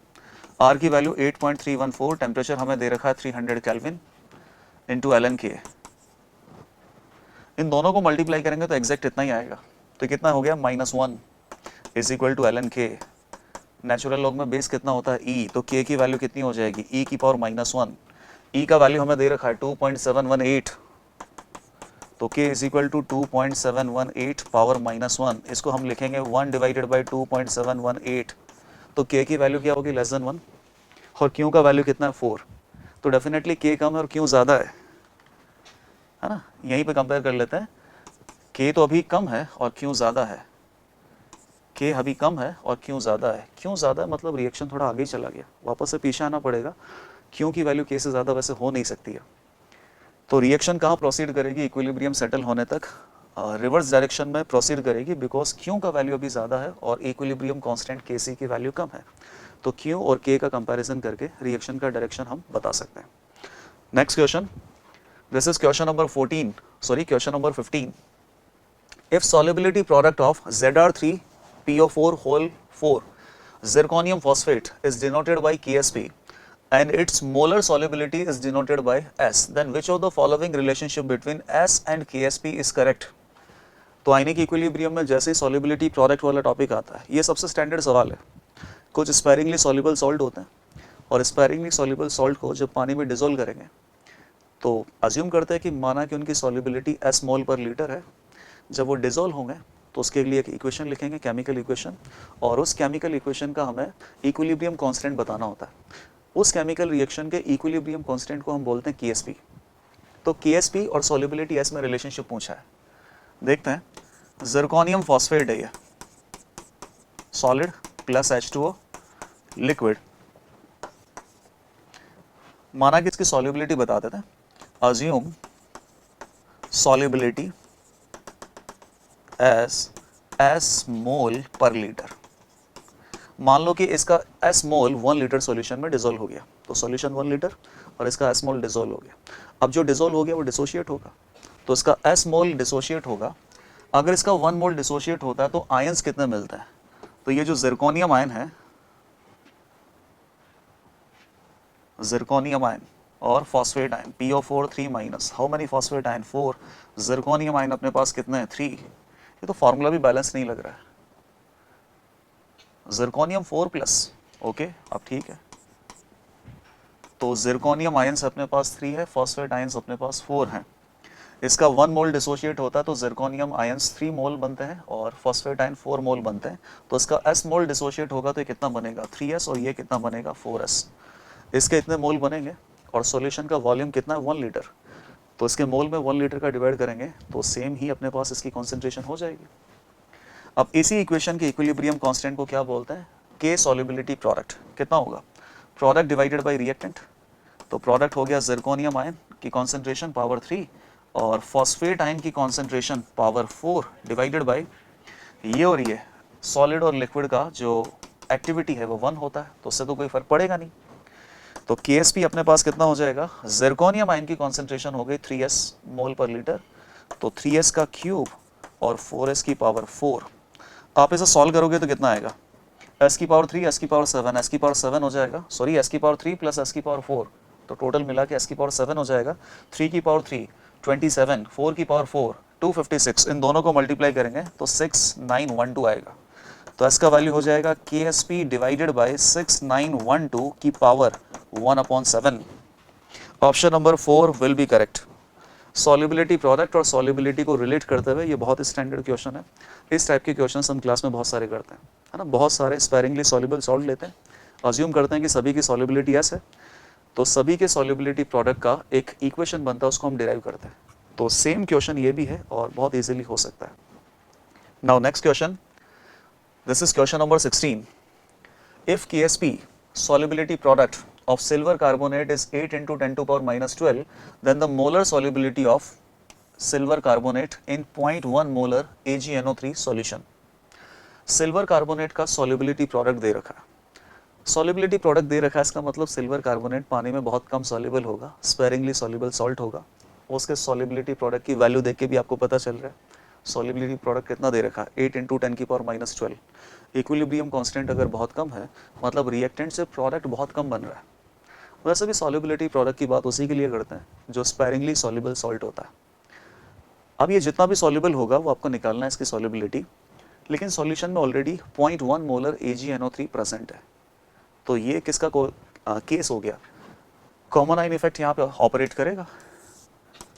Ag2CO3 सॉलिड और सॉल्यूशन में ऑलरेडी अपने पास कितना है 0.1 मोलर AgNO3 सिल्वर नाइट्रेट का सॉल्यूशन। अब इस सिल्वर नाइट्रेट तो कंप्लीटली सॉल्युबल होता है, सिल्वर का एक ही तो सॉल्ट है जो कंप्लीटली सॉल्युबल है वाटर में। और अगर ये कंप्लीटली सॉल्युबल है तो ऑलरेडी सॉल्यूशन में सिल्वर आयन की कॉन्सेंट्रेशन कितनी है 0.1 मोलर तो है सिल्वर नाइट्रेट की solution multiplied by silver nitrate के मोल में से एक ही मोल Ag प्लस आपको मिलेगा। तो सिल्वर नाइट्रेट में से सिल्वर प्लस आयंस की कॉन्सेंट्रेशन भी कितनी है 0.1 मोलर ही है। और ये कंप्लीटली डिसोशिएट हो जाएगा तो सारे के सारे सिल्वर प्लस आयंस सॉल्यूशन में ही है। ठीक है, मोलर सॉल्युबिलिटी ऑफ Ag2CO3 हमसे पूछा है। स्टार्ट करते हैं भाई। Ag2CO3 सॉलिड H2O लिक्विड में डिसॉल्व होगा तो क्या बनेगा Ag plus aqueous 2Ag plus aqueous plus 1 carbonate ion. Assume कर लेते हैं कि इसकी सॉल्युबिलिटी S है। Assume solubility of Ag2CO3 is S मोल पर लीटर। 1 लीटर सॉल्यूशन में इसका S मोल डिसॉल्व हो जाता है। तो जब time t equal to equilibrium आएगा तो इसका S मोल डिसॉल्व होगा। S मोल डिसॉल्व होगा तो ये Ag प्लस आयन और CO3 2 माइनस आयन कितने बनेंगे, इसके 1 मोल के डिसॉल्व होने से कितना बनेगा Ag प्लस आयन 2 मोल बनता है और कार्बोनेट आयन 1 मोल बनता है। तो इसके S मोल जब डिसॉल्व होंगे सॉल्यूशन में तो इसका कितना बनेगा 2S और इसका कितना बनेगा 1S। और ऑलरेडी सॉल्यूशन में अपने पास Ag प्लस आयंस कितना है 0.1 मोलर। तो टोटल Ag प्लस आयंस की जो कॉन्सेंट्रेशन है सॉल्यूशन में वो कितना हो जाएगा 2S प्लस 0.1 मोलर। अब इसका एक सॉल्युबिलिटी प्रोडक्ट वाला फार्मूला आप लिख लो। तो सॉल्युबिलिटी प्रोडक्ट एक इक्विलिब्रियम कांस्टेंट ही है, कितना हो जाएगा Ag प्लस की कॉन्सेंट्रेशन पावर 2 और डिवाइडेड बाय कार्बोनेट आयन की मल्टीप्लाइड बाय कार्बोनेट आयन की concentration power 1 divided bye Ag2CO3 solid, but उसका एक्टिविटी तो 1 ही होगा। अब ये वैल्यू बस यहाँ पे पुट करनी है। कितना दे रखा है ये Ksp की वैल्यू है 8 × 10⁻12 8 × 10⁻12 और Ag प्लस की कॉन्सेंट्रेशन कितनी हो जाएगी 2S प्लस 1। लेकिन ये जो सॉल्युबिलिटी है सिल्वर कार्बोनेट बहुत ही स्पेरिंगली सॉल्युबल सॉल्ट है, यहाँ से जो Ag प्लस आयन आएंगे सॉल्यूशन में वो बहुत कम आएंगे। तो 2S की जो वैल्यू है वो 0.1 मोलर के रेस्पेक्ट में नेग्लेजिबल है। नेग्लेजिबल है तो 2S प्लस 0.1 को अपन क्या लिख सकते हैं 0.1 और 0.1 की पावर 2 और कार्बोनेट आयन की कॉन्सेंट्रेशन कितनी है S है। जैसे आप इसको सॉल्व करोगे S का वैल्यू कितना आ जाएगा ये 8 × 10⁻12 डिवाइडेड बाय 10⁻2। तो S की वैल्यू आ जाएगी 8 × 10⁻10। Option number 4 is correct answer. अच्छा, ऑप्शन नंबर 4 ही करेक्ट आंसर होगा। S की वैल्यू जो आएगी 8 × 10⁻10, यही तो अपन ने क्या अज्यूम किया है सॉल्युबिलिटी ऑफ Ag2CO3 और Ag2CO3 का सॉल्युबिलिटी ही हमसे पूछा है। तो जो भी S का वैल्यू होगा वही अपना करेक्ट आंसर है। तो यहाँ पर आपको देखना था कॉमन आयन इफेक्ट और एक अजम्पशन लेना था कि Ag2CO3 जो स्पेरिंगली सॉल्युबल सॉल्ट है इससे सॉल्यूशन में जितने Ag प्लस आयंस आएंगे ना वो तो बहुत कम होंगे और AgNO3 से सॉल्यूशन में जो Ag प्लस आयंस आएंगे ना वो बहुत ज़्यादा होंगे क्योंकि वो कंप्लीटली डिसॉल्व हो रहा है। तो 2S प्लस 1 को 0.1 मोलर अज्यूम करके जैसे ही आप इसको सॉल्व करते सॉल्युबिलिटी S हमें मिल जाता। Now next question is question number 17। Values of Kp by Kc for the following reactions are. अभी एकदम आसान सवाल होने जा रहा है। 3 रिएक्शन दे रखी है और इन तीनों रिएक्शन में Kp बाई Kc का वैल्यू आपको बताना है। तो केमिकल इक्विलिब्रियम चैप्टर में Kp और Kc में रिलेशनशिप हम पढ़ते ही हैं। Kp is equal to Kc into RT की पावर डेल्टा Ng। तो बेसिकली डेल्टा Ng आपको देखना है और RT की वैल्यू आपको दे रखी है 24.62। मैच करना है कि कौन सा ऑप्शन करेक्ट है। Delta Ng moles of gases of product minus moles of gases of reactant. Delta Ng यही होता है। फर्स्ट ऑप्शन में देखो डेल्टा एन जी, प्रोडक्ट में गैसेस के कितने मोल हैं 2 और रिएक्टेंट में गैसेस के कितने मोल है 1 + 1 2, 2 - 2 डेल्टा एन जी की वैल्यू 0 हो गई। यहाँ पर भी डेल्टा एन जी और डेल्टा एन जी गैसेस के मोल में कितना चेंज आ रहा है, तो चेंज मतलब होता है final minus initial. Chemical reaction में फाइनल क्या होते हैं प्रोडक्ट और इनिशियल क्या होते हैं रिएक्टेंट। तो फाइनली मतलब कि प्रोडक्ट में गैसेस के मोल कितना है 2 और इनिशियली गैसेस के मोल कितना है 1 है। यहाँ पे 2 - 1 डेल्टा एन जी का वैल्यू हो गया 1। यहाँ पर डेल्टा एन जी का वैल्यू फाइनली गैसेस के मोल 2 है, इनिशियली रिएक्टेंट में गैसेस के मोल 4 थे, तो 2 - 4 डेल्टा एन जी का वैल्यू हो जाएगा -2। डेल्टा एन जी की वैल्यू आप यहाँ पे सब्स्टिट्यूट करोगे तो Kp/Kc का वैल्यू आ जाएगा। जैसे फर्स्ट वाले में क्या आएगा Kp/Kc हो जाएगा RT की पावर डेल्टा एन जी। अब डेल्टा एन जी 0 है तो RT की पावर 0, तो RT की पावर 0 तो 1 ही हो जाएगा। 1 किस किस में दे रखा है 2 3 4 में। अगले में क्या है डेल्टा एन जी का वैल्यू 1 है तो RT की पावर 1, RT कितना है 24.62, तो 24.62 सेकंड और थर्ड। और नेक्स्ट में क्या आ जाएगा 24.62 विच इज RT की पावर -2, तो 24.62 की पावर 2 करके उसका इन्वर्स लेना पड़ेगा। Option number 2 will be correct. बस आपको डेल्टा एन जी की वैल्यू इस फॉर्मूले में सब्स्टिट्यूट करनी थी, आंसर ऑप्शन नंबर 2 अपने आप आ जाएगा। ओके, अब नेक्स्ट क्वेश्चन देखते हैं, question number 18। Homogeneous ideal gaseous reaction is carried out in a 25 litre flask at 27 degree centigrade. एक ऐसे हाइपोथेटिकल रिएक्शन दे रखी है, हाँ हाइपोथेटिकल केमिकल रिएक्शन AB ऐसा यूज किया हुआ है और सारी की सारी गैसेस हैं, तो होमोजीनियस रिएक्शन इसको बोल सकते हैं। 25 लीटर फ्लास्क में इसको कैरी कर रहे हैं 27 डिग्री सेंटीग्रेड पे। If initial amount of AB2 is 1 mole then the equilibrium pressure is 1.9 atm। Initially बस AB2 है और प्रोडक्ट A गैस या B गैस हमारे पास नहीं है। जैसे ही रिएक्शन में इक्विलिब्रियम अचीव होता है, इक्विलिब्रियम पर टोटल प्रेशर 1.9 atm हो गया, then the value of Kp is x × 10 की पावर -2। x का वैल्यू आपको पता करना है, मतलब बेसिकली रिएक्शन का इक्विलिब्रियम कांस्टेंट Kp हमें पता करना है। इक्विलिब्रियम कांस्टेंट Kp पता करना है, इसका मतलब इक्विलिब्रियम कॉन्सेंट्रेशंस हमें इस रिएक्शन में या इस क्वेश्चन में कहीं ना कहीं दे रखा होगा। Kp का एक्सप्रेशन क्या होगा वैसे, ये रही रिएक्शन, तो B गैस है तो B गैस का partial pressure power 2 multiplied by A gas का पार्शियल प्रेशर पावर 1 प्रोडक्ट हो गए divided by reactant AB2 gas का पार्शियल प्रेशर पावर 1। तो इन सभी गैसेस के बस आपको इक्विलिब्रियम पे पार्शियल प्रेशर निकालना है। इक्विलिब्रियम पे इन सभी गैसेस के पार्शियल प्रेशर पता चल गए, वैल्यू यहाँ पे पुट करेंगे, Kp की वैल्यू आएगी। शुरुआत से सॉल्व करना पड़ेगा। AB2 gas A gas plus 2B gas, time t = 0 पे केवल AB2 प्रेजेंट है और यह है 1 मोल। ओके, ये सब 0 0 है। अज्यूम कर लेते हैं कि इक्विलिब्रियम पे इसमें से x मोल डिसोशिएट हो गया, तो ये कितना बचेगा 1 - x मोल इसके लेफ्ट होंगे। 1 मोल डिसोशिएट होगा तो ये 1 और ये 2 बचेगा, 2 बनेगा। तो x मोल अगर इसका डिसोशिएट होता है तो 1 से 1 तो x से x बनेगा और ये 2x बनेगा। इक्विलिब्रियम पे टोटल मोल्स गैसेस के कितने हैं n टोटल ऑफ गैसेस, तो ये भी गैस है, ये भी गैस है, ये भी गैस है, सभी गैसेस हैं। तो 1 - x + 2x is equal to 1 + 2x। These are the total moles of gases. These are the total moles of gases present at equilibrium. अब एक चीज़ और देखो, इसमें total moles of gases 1 + 2x है।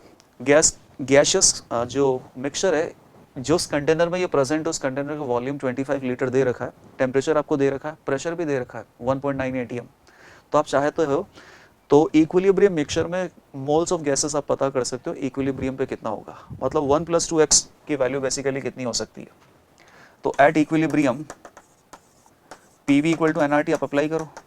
इक्विलिब्रियम पे प्रेशर कितना है 1.9 atm, वॉल्यूम कितना है 25 लीटर। अगर ये atm और लीटर में आपने यूज़ किया है, number of moles of gases into R की वैल्यू हो जाएगी 0.0821 atm लीटर पर मोल पर केल्विन। टेम्परेचर आपके पास कितना है 27 डिग्री सेंटीग्रेड 300। तो यहाँ पर जो गैसेस के मोल हैं, इसकी जगह क्या पुट करेंगे हम, इसको नेक्स्ट पेज पे ले लेते हैं।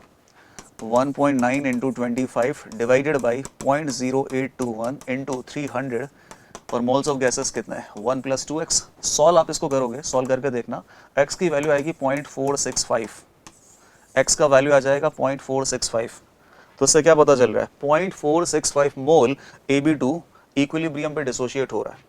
और अगर इसका 0.465 मोल डिसोशिएट हो रहा है तो इसके x मोल मतलब 0.465 मोल बन रहे हैं, इसके 2x, तो 2 इंटू 0.465 मोल बी गैस के भी बन रहे हैं। तो इक्विलिब्रियम पे सारी गैसेस के मोल ही पता चल गए।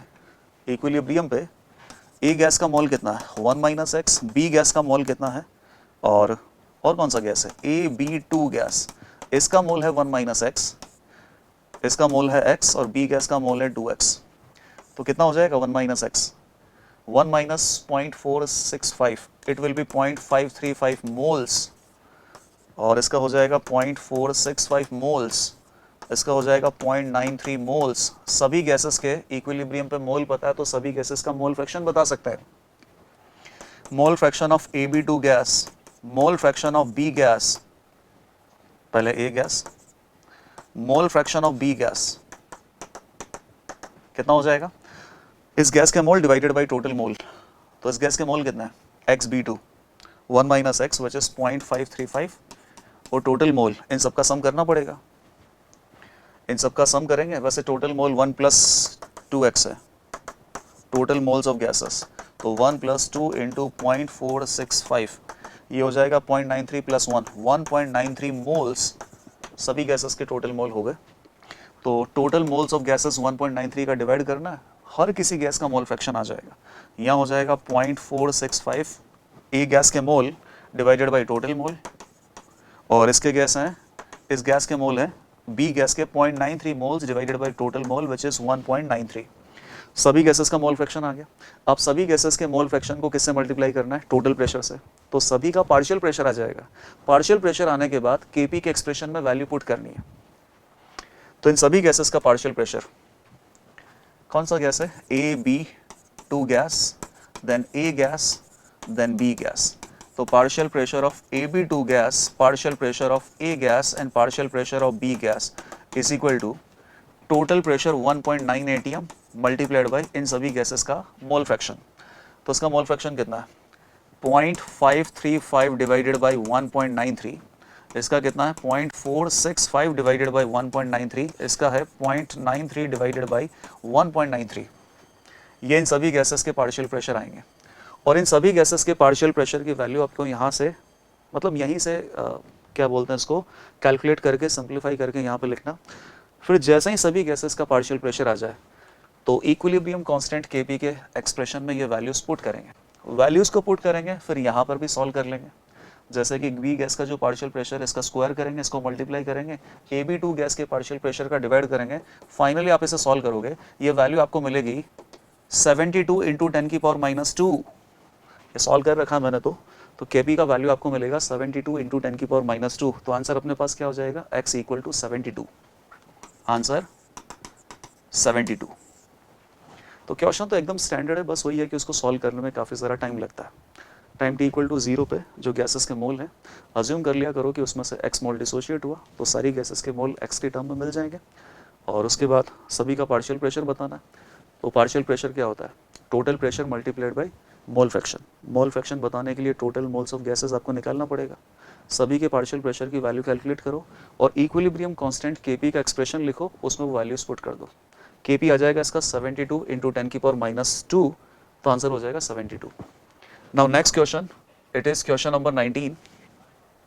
0.01 moles of a weak acid HA is dissolved in 1 liter of a 0.1 molar HCl solution.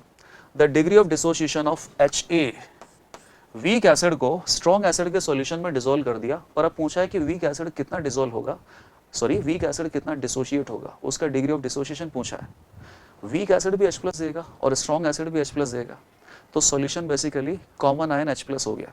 तो कॉमन आयन इफेक्ट का ये भी सवाल हो गया। वीक एसिड जितना H+ देगा उससे कई गुना ज्यादा तो स्ट्रॉन्ग एसिड H+ देगा। सॉल्यूशन बना देता हूं यहाँ पे। सॉल्यूशन है 1 लीटर का, जिसमें 0.1 मोलर HCl सॉल्यूशन की मोलैरिटी दे रखी है। तो यहाँ HCl सॉल्यूशन तो कंप्लीटली डिसोशिएट होगा, तो 0.1 मोलर मल्टीप्लाइड बाई 1, HCl के अंदर एक ही H+ है ना, तो 0.1 मोलर मल्टीप्लाइड बाई 1, ये H+ आयन की कॉन्सेंट्रेशन हो जाएगी सॉल्यूशन के अंदर HCl की वजह से, और सारा का सारा इसके अंदर जितना H+ है वो सब डिसोशिएट होकर H+ एक्वस आयंस आपको मिल जाएंगे। इसी के अंदर अपने पास क्या है, HA जिसका 0.01 मोल है, और सॉल्यूशन का वॉल्यूम कितना है 1 लीटर, तो 0.01 मोल में 1 लीटर का डिवाइड करेंगे तो 0.01 मोलर कॉन्सेंट्रेशन आ जाएगा वीक एसिड का भी। और वीक एसिड के डिग्री ऑफ डिसोसिएशन हमसे पूछिए, तो ऐसा करते हैं वीक एसिड के डिसोसिएशन की इक्वेशन आप लिखो H plus aqueous plus A minus aqueous, time T equal to 0 पे इसकी कॉन्सेंट्रेशन अज्यूम कर लेते हैं C। वैसे अज्यूम करने की जरूरत नहीं है क्योंकि इसकी कॉन्सेंट्रेशन 0.01 मोलर दे रखी है, हम C से ही करते हैं इसको solve. C is equal to 0.01 molar है, ये बाद में पुट कर लेंगे। और टाइम टी इक्वल टू 0 पे ये डिसोशिएट नहीं हुआ है तो H प्लस और A माइनस आयन की जो कॉन्सेंट्रेशन है वो 0 यहाँ से, लेकिन H प्लस आयन ऑलरेडी अपने पास कितना है 0.1 मोलर कॉन्सेंट्रेशन के हिसाब से सॉल्यूशन में प्रेजेंट है फ्रॉम स्ट्रॉन्ग एसिड HCl। अब time T equal to equilibrium आएगा, तो लेट अस अज्यूम कि इसका डिग्री ऑफ डिसोसिएशन अल्फा है, तो C अल्फा मोल इसके डिसोशिएट होंगे, कॉन्सेंट्रेशन इसके C है, C अल्फा डिसोशिएट होगा तो C माइनस C अल्फा इसका बचेगा, एक डिसोशिएट होता तो ये एक और एक बनता है, तो C अल्फा से कितना बनेगा ये C अल्फा और C अल्फा, और इसके इक्विलिब्रियम पे कितनी मोलर कॉन्सेंट्रेशन होगी, जितना H प्लस यहाँ से मिला है प्लस HCl से 0.1 मोलर H प्लस ऑलरेडी मिल रखा है। इक्विलिब्रियम कांस्टेंट Ka लिख लेते हैं, H प्लस की कॉन्सेंट्रेशन पावर 1, A माइनस की concentration power 1 divided by HA की कॉन्सेंट्रेशन पावर 1। Ka हमें दे रखा है, HA के डिसोसिएशन कांस्टेंट की वैल्यू कहाँ है 2 into 10⁻⁶ and it is equal to H plus की कॉन्सेंट्रेशन, H प्लस की कॉन्सेंट्रेशन है इक्विलिब्रियम पे C अल्फा प्लस 0.1। अब यहाँ से जो C अल्फा मिलेगा वीक एसिड के डिसोसिएशन से वो तो नेग्लेजिबल ही मिलेगा, ये वैल्यू ऑलमोस्ट कितनी है 0.1 के बराबर ही है, 0.1 C अल्फा से ज़्यादा होगा, तो 0.1 की पावर 1 इंटू A माइनस की कॉन्सेंट्रेशन वो हो जाएगा C alpha divided by HA का concentration C minus C alpha, तो ये C कॉमन आके यहाँ से कट जाएगा, 1 माइनस अल्फा ऑलमोस्ट 1 के इक्वल होगा क्योंकि HA एक वीक एसिड है और वीक एसिड का जो डिसोसिएशन है वो नेग्लेजिबल ही होगा, तो अल्फा की वैल्यू 0.01 से कम ही होगी, 1 में से 0.01 हटाओगे तो ऑलमोस्ट 1 ही बचेगा, तो नीचे तो अपने पास 1 ही है, तो ऊपर क्या बचा है 2 into 10⁻⁶ is equal to 0.1 into alpha, तो अल्फा की वैल्यू आ जाएगी 2 इंटू 10⁻⁵। एक बात और यहाँ पे आप ध्यान देना, जैसे कि वीक एसिड थोड़ा डिसोशिएट होगा तो H प्लस मिलेगा। अब नॉर्मली अगर अकेला वीक एसिड होता और उसके डिसोशिएट होने से जितना H प्लस मिलता, फिलहाल वीक एसिड के डिसोशिएट होने से उतना H प्लस भी नहीं मिल रहा है क्योंकि अभी सॉल्यूशन में already H plus ions present है, तो कॉमन आयन इफेक्ट की वजह से वीक एसिड HA का जो डिसोसिएशन है अभी वो और भी कम होगा, तो यहाँ पर अल्फा की वैल्यू अभी नेचुरली जो अल्फा की वैल्यू आती है HA एसिड के लिए उससे भी कम आएगी because of common ion effect, तो 1 माइनस अल्फा को भी 1 तो मान ही सकते हैं। तो ये सब कुछ हमने सॉल्व किया, अल्फा का वैल्यू मिला 2 इंटू 10⁻⁵ और डिग्री ऑफ डिसोसिएशन अल्फा की वैल्यू दे रखी है डैश इंटू 10⁻⁵, तो डैश में यहाँ पे क्या सब्स्टिट्यूट कर देंगे 2। तो again very easy question, it is application of common ion effect. Now next question is 20, the number of moles of ammonia that must be added to 2 litre of 0.80 molar AgNO3 solution in order to reduce the concentration of Ag plus ions to 5 into 10⁻⁸ molar. तो सवाल हमें दे रखा है silver nitrate का एक solution है जिसकी मोलारिटी और वॉल्यूम हमें गिवन है। सवाल में ये पूछा है कि अमोनिया के कितने मोल इस सॉल्यूशन में ऐड करें ताकि फाइनली इस सॉल्यूशन में Ag प्लस आयन की कॉन्सेंट्रेशन 5 इंटू 10⁻⁸ मोलर यहाँ पे बचे। तो ऐसा क्या होगा कि Ag प्लस जिसकी कॉन्सेंट्रेशन 0.80 मोलर सॉल्यूशन में ऑलरेडी प्रेजेंट है वो रिड्यूस होकर 5 इंटू 10⁻⁸ मोलर कॉन्सेंट्रेशन रह जाएगी। तो क्या होगा सॉल्यूशन में जो Ag प्लस आयंस है उसके साथ अमोनिया मिलके सिल्वर और अमोनिया का एक कॉम्प्लेक्स का फॉर्मेशन होगा, इससे Ag प्लस आयन रिड्यूस होंगे और इसकी कॉन्सेंट्रेशन यहाँ पे रिड्यूस होगी। तो बस इतना पता करना है कि अमोनिया के कितने मोल इस सॉल्यूशन में हम ऐड कर सकते हैं ताकि Ag प्लस की कॉन्सेंट्रेशन रिड्यूस होकर 5 इंटू 10⁻⁸ रह जाए। Ag प्लस का अमोनिया के साथ जब रिएक्शन होगा तो Ag प्लस और अमोनिया में ये कॉम्प्लेक्स बनेगा AgNH3 होल ट्वाइस प्लस, इससे Ag प्लस यहाँ पे कंज्यूम होगा तो Ag प्लस की कॉन्सेंट्रेशन रिड्यूस होगी। ये कंटेनर है, इस कंटेनर का वॉल्यूम कितना है 2 लीटर, 0.80 मोलर कॉन्सेंट्रेशन है AgNO3 का, वॉल्यूम आपको सॉल्यूशन का दे रखा है, तो सॉल्यूट AgNO3 के जो मोल है यहाँ पे कितने हो सकते हैं, वॉल्यूम इंटू मोलारिटी, तो 2 litre into 0.8 molar it will B 1.6 moles. अब AgNO3 तो कम्प्लीटली सॉल्युबल होता है वाटर में, तो कम्प्लीटली डिजोल्व होके यहाँ पे आपको Ag प्लस आयंस के जो मोल मिलेंगे ना वो 1.6 इंटू 1 एक AgNO3 से एक ही Ag+ मिलेगा, तो 1.6 मोल AgNO3 से 1.6 मोल ऑफ Ag+ आयंस हमारे पास यहाँ पे सॉल्यूशन में होंगे। तो टाइम t इक्वल टू 0 पे 1.6 मोल्स ऑफ Ag+ है। अभी अमोनिया हमने डिसॉल्व किया नहीं है, कॉम्प्लेक्स अभी बना नहीं है। अब टाइम टू इक्विलिब्रियम पे अमोनिया हम यहाँ पे ऐड करेंगे।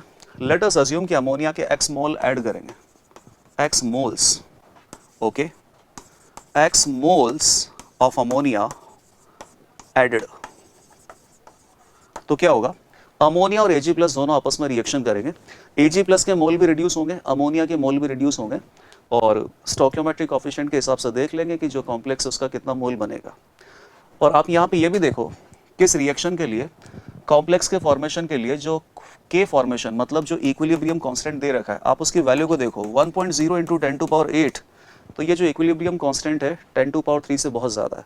इसका मतलब क्या होगा कि रिएक्शन में जब इक्विलिब्रियम सेटल होगा तब रिएक्शन ऑलमोस्ट कंप्लीट हो चुका है, मतलब रिएक्टेंट ऑलमोस्ट कंज्यूम हो चुके हैं, और रिएक्टेंट में जो लिमिटिंग अमाउंट में होगा वो तो डेफिनेटली कंज्यूम हो जाएगा, और उसकी कॉन्सेंट्रेशन कितनी बचेगी, 0।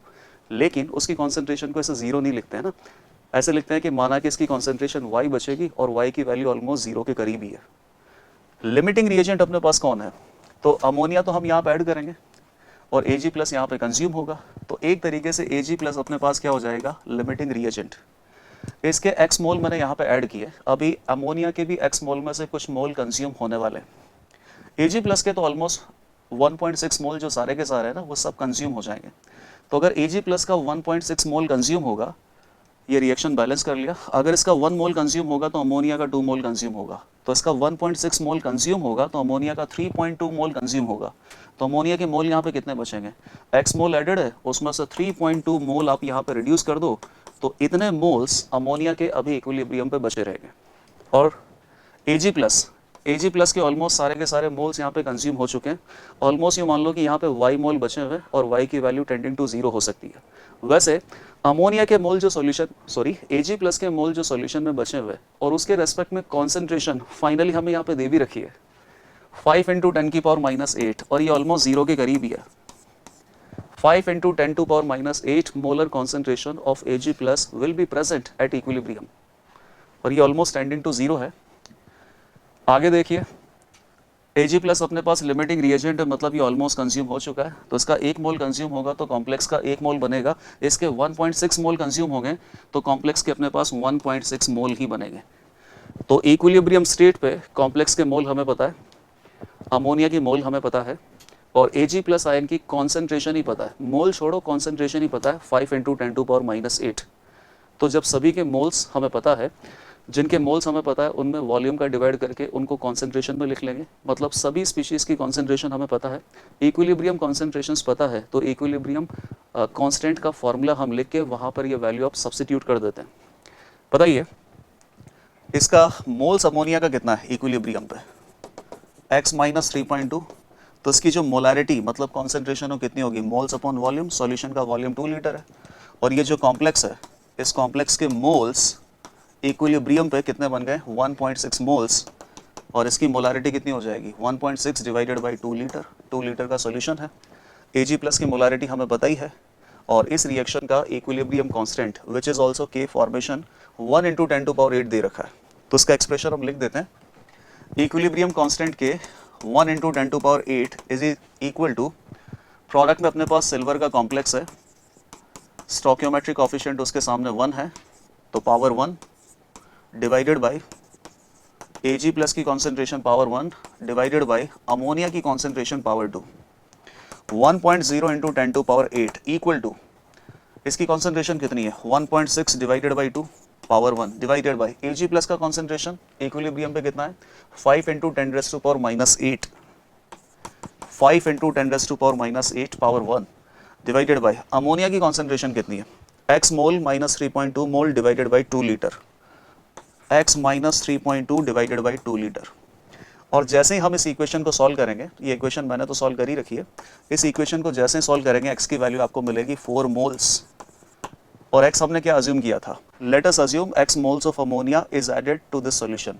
तो x मोल अमोनिया ऐड करना ये हमने अज्यूम किया था, और अमोनिया के कितने मोल ऐड किए जाए इस सॉल्यूशन में, यही हमसे पूछा था। तो सीधा सीधा अपना आंसर आ गया x is equal to 4 moles. तो आंसर हो जाएगा 4 moles of ammonia should be added to this solution, जिसकी वजह से अमोनिया Ag+ को कंज्यूम भी करे और फाइनली Ag+ की कॉन्सेंट्रेशन सॉल्यूशन में इतनी कम बचे। ये ऑलमोस्ट नेग्लिजिबल ही है, Ag+ का जो कॉन्सेंट्रेशन है ये ऑलमोस्ट नेग्लिजिबल है। इक्विलिब्रियम सेटल होने तक रिएक्शन ऑलमोस्ट 100% कंप्लीट हो चुका है और Ag+ सारा का सारा कंज्यूम हो चुका है। तो यहाँ पर ये अप्रॉक्सीमेशन हमें कंसिडर करना था कि Ag+ लिमिटिंग रिएजेंट है। Okay, now next question. So this is question number 21। PCl5 dissociates as PCl5 plus PCl3 gas plus Cl2 gas. Again equilibrium का सवाल है। 5 moles of PCl5 are placed in a 200 liter vessel which contains 2 mole of nitrogen gas and it is maintained at 600 Kelvin. तो PCl5 शुरुआत में 200 litre vessel में हमें दे रखा है और इसमें 2 मोल नाइट्रोजन गैस भी प्रेजेंट है वेसल में और वेसल को 600 केल्विन पे मेंटेन कर रहे हैं। Equilibrium pressure is 2.46 atm. The equilibrium constant Kp for the dissociation of PCl5 is. तो PCl5 के डिसोसिएशन का केमिकल रिएक्शन हमें लिखना पड़ेगा और इस केमिकल रिएक्शन का इक्विलिब्रियम कांस्टेंट Kp निकालेंगे। इक्विलिब्रियम कांस्टेंट Kp के टर्म में क्या आएंगे? इन सभी गैसेस के पार्शियल प्रेशर के टर्म्स आएंगे और इन सभी गैसेस का पार्शियल प्रेशर हमें पहले आइडेंटिफाई करना पड़ेगा, तभी उस एक्सप्रेशन में इनकी वैल्यूज हम सब्स्टिट्यूट कर पाएंगे। तो देख लेते हैं कि सभी गैसेस का पार्शियल प्रेशर कितना होगा at the time of equilibrium. So this is PCl5, ये भी गैस है, it dissociate into PCl3 gas plus Cl2 gas, time t equal to 0, ये 5 मोल्स है और अभी ये डिसोशिएट हुआ नहीं है तो 0 और 0। लेट अस अस्यूम कि इक्विलिब्रियम पे 5 में से x मोल डिसोशिएट हो जाते हैं, इसका 1 मोल डिसोशिएट होता है तो ये 1 और 1 बनता है, इसका x मोल डिसोशिएट होगा तो ये x मोल और x मोल बनेगा। तो n टोटल गैसेस के जो टोटल मोल होंगे एट इक्विलिब्रियम ये कितने हो जाएंगे? PCl5 minus gas, sorry PCl5 gas है, PCl3 गैस है, Cl2 गैस है, सभी गैसेस के मोल कंबाइन कर दो और यहाँ पर इक्विलिब्रियम पर कंटेनर के अंदर नाइट्रोजन गैस भी है। इस नाइट्रोजन गैस को भूल मत जाना, नाइट्रोजन गैस के 2 मोल यहाँ पे प्रेजेंट है। रिएक्शन में वो पार्टिसिपेट नहीं कर रहा है लेकिन वो गैस है तो गैसेस के टोटल मोल में आप उसे काउंट करना। +2 कितना हो जाएगा ये? 7 + x mole of the total moles of gases. Individually सभी के हमें मोल पता है और टोटल गैसेस के मोल भी हमें पता है, तो इंडिविजुअली किसी गैस के मोल में टोटल गैसेस के मोल का डिवाइड करेंगे तो गैसेस का मोल फ्रैक्शन आ जाएगा। मोल फ्रैक्शन को टोटल प्रेशर से मल्टीप्लाई करेंगे, इंडिविजुअल गैस का प्रेशर आ जाएगा और इंडिविजुअल गैस के प्रेशर को Kp जो इक्विलिब्रियम कांस्टेंट है उसके एक्सप्रेशन में पुट कर लेंगे। आंसर तो आने वाला है।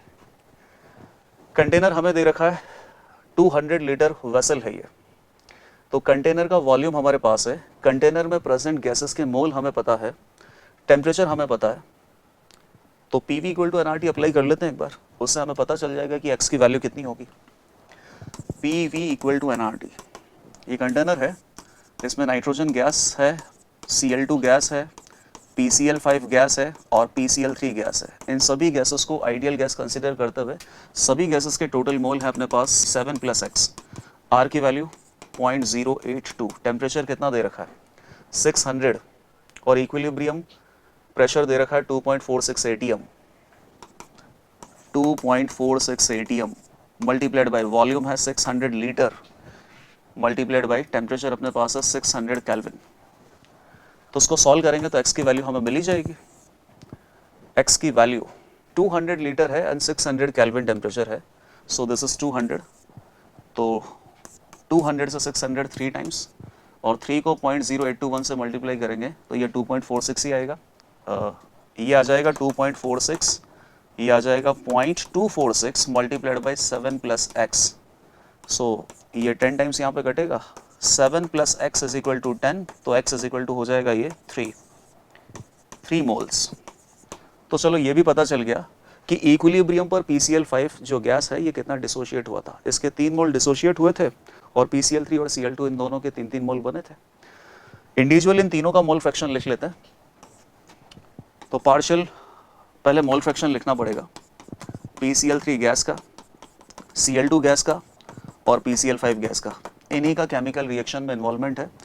PCl3 के मोल्स कितने हैं? x और x, Cl2 के मोल भी x है और PCl5 के मोल है 5 - x, तो x की वैल्यू 3 है और टोटल मोल्स अपने पास 7 + x that is 10 moles. Cl2 के भी 3 डिवाइडेड बाई 10 मोल। PCl5 के 5 - x 2 मोल लेफ्ट हैं और टोटल 10 मोल अपने पास इक्विलिब्रियम पे है। सभी का मोल फ्रैक्शन पता चल गया। इन सभी का पार्शियल प्रेशर क्या होगा? So partial pressure of Cl2 gas, partial pressure of PCl3 gas and partial pressure of PCl5 gas. Mole fraction multiplied by total pressure. Mole fraction है इसका 3/10, टोटल प्रेशर है इक्विलिब्रियम पे 2.46 atm। सिमिलरली इसका mole fraction भी 3/10 है और multiplied by 2.46 atm, that will be the partial pressure of PCl3 gas. और यहाँ पे हो जाएगा PCl5 का 2/10 × 2.46। सभी गैसेस का पार्शियल प्रेशर आ गया। अब इक्विलिब्रियम कांस्टेंट Kp का एक्सप्रेशन क्या होगा? रिएक्शन लिख लेते हैं पहले। PCl5 gas is dissociating into PCl3 gas plus Cl2 gas. तो इक्विलिब्रियम कांस्टेंट का एक्सप्रेशन आएगा Cl2 गैस का partial pressure raise to power 1, PCl3 gas का partial pressure raise to power 1 divided by PCl5 gas का partial pressure raise to power 1। सभी gases के partial pressure individually हमने निकालनी है। बस अब इन सभी पार्शियल प्रेशर्स को इस एक्सप्रेशन में जैसे ही पुट करेंगे इक्विलिब्रियम कांस्टेंट Kp का वैल्यू आएगा और ये वैल्यू आप कैलकुलेट करना। ये Kp का वैल्यू यहाँ पे आएगा 1.107। फाइनली आंसर अपने पास आ गया। आंसर हमें इस तरीके से रिपोर्ट करना है इंटू 10⁻³ तो Kp की वैल्यू 1.107 है। इसको आप कैसे लिख सकते हो? 1107 × 10⁻³ तो final answer will be 1107। Chemical equilibrium का इस टाइप से एकदम स्टैंडर्ड सवाल आता ही है और ख़ास करके ये PCl5 गैस के डिसोशिएट होने पर PCl3 गैस और Cl2 गैस बनता है। इस रिएक्शन को इस्तेमाल करके तो बहुत सवाल बनाए जाते हैं। बस थोड़ा सा लेंथी था, आपको इंडिविजुअली ये देखना था कि हर किसी गैस के मोल इक्विलिब्रियम पे कितने, फिर उसका मोल फ्रैक्शन कैलकुलेट करना था। मोल फ्रैक्शन को टोटल प्रेशर से मल्टीप्लाई करोगे तो सभी का इंडिविजुअली पार्शियल प्रेशर मिलेगा और पार्शियल प्रेशर हमें इक्विलिब्रियम कांस्टेंट K में यूज़ करना पड़ता है। वहाँ पर आप यूज़ करो, इक्विलिब्रियम कांस्टेंट Kp की वैल्यू कैलकुलेट होगी। So final answer for this question is 1107 multiplied by 10⁻³। Now next question, it is question number 22। Ammonium hydroxide is mixed with HCl। तो ये आयनिक इक्विलिब्रियम का सवाल लग रहा है।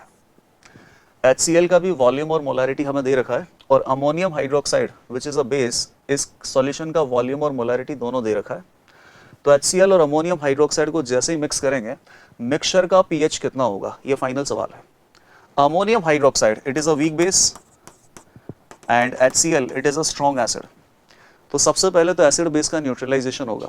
अब दो केसेस यहाँ पे हो सकते हैं। अगर एसिड और बेस का पार्शियल न्यूट्रलाइजेशन होगा तो उस केस में बफर बनता है और कंप्लीट न्यूट्रलाइजेशन होगा तो केवल सॉल्ट होगा और सॉल्ट हाइड्रोलिसिस के pH के फॉर्मूले हम यूज़ करेंगे। देख लेते क्या बनता है। अमोनियम हाइड्रोक्साइड 0.1 मोलर है मल्टीप्लाइड बाई 20 मिलीलीटर। वॉल्यूम को मोलैरिटी से मल्टीप्लाई करेंगे तो सॉल्यूट के मोल आएंगे, तो 20 × 0.1 ये हो जाएगा 2 मिलीमोल और 40 millilitre multiplied by 0.05 molarity. Volume into molarity HCl solute के मोल 40 × 0.05 ये भी हो जाएगा 2 मिलीमोल। अमोनियम हाइड्रोक्साइड और HCl के न्यूट्रलाइजेशन की इक्वेशन होगी OH- consumes H + H2O + NH4Cl। Reaction एकदम बैलेंस्ड है। इन दोनों के सामने स्टोइकियोमेट्रिक कोएफिशिएंट 1 और 1 है। इसका 1 मोल इसके 1 मोल को कंज्यूम करेगा तो 2 मिलीमोल इसके 2 मिलीमोल को कंज्यूम करेगा। That means eight the time of equilibrium ना तो अपने पास HCl होगा और ना ही सोडियम हाइड्रोक्साइड होगा। दोनों ने एक दूसरे को कंप्लीटली कंज्यूम कर लिया है और दोनों एक दूसरे को कंप्लीटली कंज्यूम करके केवल आपके पास यहाँ पे सॉल्ट बचेगा। सो 1 मोल से अमोनियम क्लोराइड का 1 मोल बनता है तो 2 मिलीमोल से इसका कितना बनेगा, 2 मिलीमोल। तो केवल अपने पास सॉल्यूशन में ये जो सॉल्ट है ना ये पड़ा हुआ है, तो सॉल्ट हाइड्रोलिसिस वाले फॉर्मूले अपन को pH के अप्लाई करना है। अगर आपको फॉर्मूला पता है तो सीधा अप्लाई करके आंसर निकाल सकते हो। कैसा सॉल्ट है? वीक बेस और स्ट्रॉन्ग एसिड का सॉल्ट है। वीक बेस और स्ट्रॉन्ग एसिड का सॉल्ट है, तो इसमें डोमिनेंट पार्ट कौन सा है, एसिड वाला। तो यहाँ से आपको क्या पता चलता है कि सॉल्ट हाइड्रोलिसिस के बाद जो सॉल्ट सॉल्यूशन अपने पास, वहाँ पे सॉल्ट सॉल्यूशन का ओवरऑल नेचर एसिडिक होगा। एसिडिक नेचर होगा तो pH कितना आएगा, 7 से कम आएगा। और इस टाइप के सॉल्ट के लिए सॉल्ट हाइड्रोलिसिस के जो pH के फॉर्मूले वो कितना है, pKw - pKb - log C / 2। PKW कितना होता है 14 minus PKB, ammonium hydroxide weak base का KB आपको दे रखा है 1 into 10 to power minus 5, PKB कितना होता है माइनस लॉग ऑफ KB वैल्यू, तो minus log of 10 to power minus 5 it is equal to 5, PKB का वैल्यू अपने पास आ गया 5 minus log C divided by 2, C यहाँ पे क्या होता है concentration of this salt, salt के मिलीमोल हमें पता है, सॉल्ट की कॉन्सेंट्रेशन मतलब मोलारिटी बतानी पड़ेगी, तो इसकी कॉन्सेंट्रेशन कितनी हो जाएगी मोल्स अपॉन वॉल्यूम, मोल से 2 मिलीमोल, तो वॉल्यूम हम मिलीलीटर में यूज करेंगे, टोटल सॉल्यूशन का वॉल्यूम हो गया 40 ml plus 20 ml 60 millilitre, so this molarity is 1/30 molar solution, C की जगह आप सब्स्टिट्यूट कर दो 1/30, और जैसे ही इस एक्सप्रेशन को हम सॉल्व करेंगे तो सॉल्यूशन का pH हमें मिलेगा 5.2, सॉल्यूशन का pH हमें यहाँ पे मिलेगा 5.2, 5.2 मिलना भी चाहिए क्योंकि ओवरऑल ये जो सॉल्ट है ना इसमें एसिड वाला पार्ट डोमिनेंट है, एसिड यहाँ पे स्ट्रॉन्ग एसिड है, तो एसिड वाला पार्ट डोमिनेंट है तो सॉल्ट सॉल्यूशन कैसा आएगा एसिडिक सॉल्यूशन, और एसिडिक सॉल्यूशन का pH होना चाहिए 7 से कम। तो ये क्वेश्चन बड़ी आसानी से हो सकता था, और मतलब बहुत ही ज़्यादा आसानी से हो सकता था अगर सॉल्ट हाइड्रोलिसिस में pH का फार्मूला आपको पता है। इस टाइप के सॉल्ट के हाइड्रोलिसिस के बाद सॉल्यूशन में pH का फार्मूला आता है PKW minus PKB minus log C divided by 2, C यहाँ पे कॉन्सेंट्रेशन होती है सॉल्ट की। Now next question, so this is question number 23, a solution is 0.1 molar in Cl minus ion and 0.001 molar in dichromate ion. Okay, एक solution है, इस solution में Cl minus ion and chromate ion, not dichromate ion, chromate ion दोनों present है, इसका molarity 0.1 molar है और chromate ion की मोलारिटी 0.001 मोलर, तो सॉल्यूशन में दोनों टाइप के आयन प्रेजेंट है, दोनों की मोलारिटी हमें दे रखी है। आगे बढ़ते हैं, solid AgNO3 is gradually added to it. Okay, solution में AgNO3 ऐड कर रहे हैं, AgNO3 तो एक्वस सॉल्यूशन में जाके डिसॉल्व हो जाएगा, तो एक्वस सॉल्यूशन में आपको क्या मिलेगा Ag+, और Ag+ क्या करेगा Cl- के साथ कंबाइन होकर AgCl व्हाइट प्रेसिपिटेट बनाएगा, और Ag+ CrO4 2- के साथ कंबाइन होकर Ag2CrO4 ये भी एक प्रेसिपिटेट होता है, यहाँ पर ये दोनों प्रेसिपिटेट मिल सकते हैं। अब यहाँ पे सवाल में पूछा क्या है, assuming that addition does not change in volume, okay, and Ksp of AgCl is this much and Ksp of Ag2CrO4 is this much, select the correct statement। और सारे स्टेटमेंट क्या दे रखे हैं कि या तो AgCl प्रेसिपिटेट बनेगा या Ag2CrO4 प्रेसिपिटेट बनेगा, और कौन सा प्रेसिपिटेट बनेगा इसका रीज़न क्या होगा, यही सारे हमें दे रखे हैं। तो ये सॉल्युबिलिटी प्रोडक्ट का एकदम स्टैंडर्ड सवाल हो गया। सॉल्युबिलिटी प्रोडक्ट में ऐसे सवाल पूछे जाते हैं कि एक सॉल्ट को दूसरे सॉल्ट के सॉल्यूशन में मिक्स जब करते हैं तो एक नया सॉल्ट बनता है जो कि पानी में डिसॉल्व नहीं होता है, इसीलिए वो सॉल्ट प्रेसिपिटेट होता है। और आपसे पूछा जाता है कि एक सॉल्ट को दूसरे सॉल्ट में डिसॉल्व करने पर जो प्रेसिपिटेट वाला सॉल्ट है वो बनेगा कि नहीं बनेगा, तो कंडीशन ऑफ प्रेसिपिटेशन वाला सवाल हो गया। प्रेसिपिटेशन की कंडीशन क्या होती है, condition of precipitation, condition of precipitation होता है आयनिक प्रोडक्ट, QSP आप उसे बोलते हो या क्यों बोलते हो, इसकी value equilibrium constant solubility product से अगर ज़्यादा है, अगर आयनिक प्रोडक्ट की वैल्यू सॉल्युबिलिटी प्रोडक्ट से ज़्यादा है तो जो सॉल्ट की बात हम कर रहे हैं ना वो सॉल्ट का प्रेसिपिटेट मिल जाएगा। दो सॉल्ट अपन यहाँ पे बना सकते हैं, Ag+Cl- के साथ कंबाइन करके AgCl प्रेसिपिटेट और Ag+CrO4 2- के साथ कंबाइन होके Ag2CrO4 प्रेसिपिटेट। सॉल्यूशन में अपने पास 0.1 मोलर Cl- आयन से एंड 0.001 मोलर क्रोमेट आयन से, और यहाँ पर अपने पास Ag+ या सॉलिड AgNO3 सॉल्यूशन में डिसॉल्व कर रहे हैं, AgNO3 सॉल्यूशन में कंप्लीटली डिसॉल्व होगा, डिसॉल्व होने के बाद वो Ag+ आयन सॉल्यूशन में हमें देगा। तो ये कंडीशन जिस सॉल्ट के लिए सेटिस्फाई होगा वो वाला सॉल्ट यहाँ पे प्रेसिपिटेट करेगा। सॉल्ट तो दोनों ही प्रेसिपिटेट हो सकते हैं, लेकिन पहला कौन से करेगा ये सवाल है।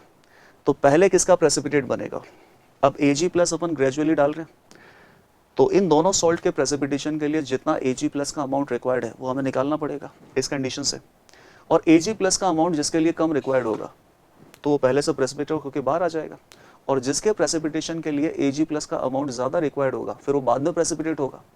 तो हमें बस इतना चेक करना है कि कौन से सॉल्ट के लिए Ag+ का कितना अमाउंट रिक्वायर्ड होगा।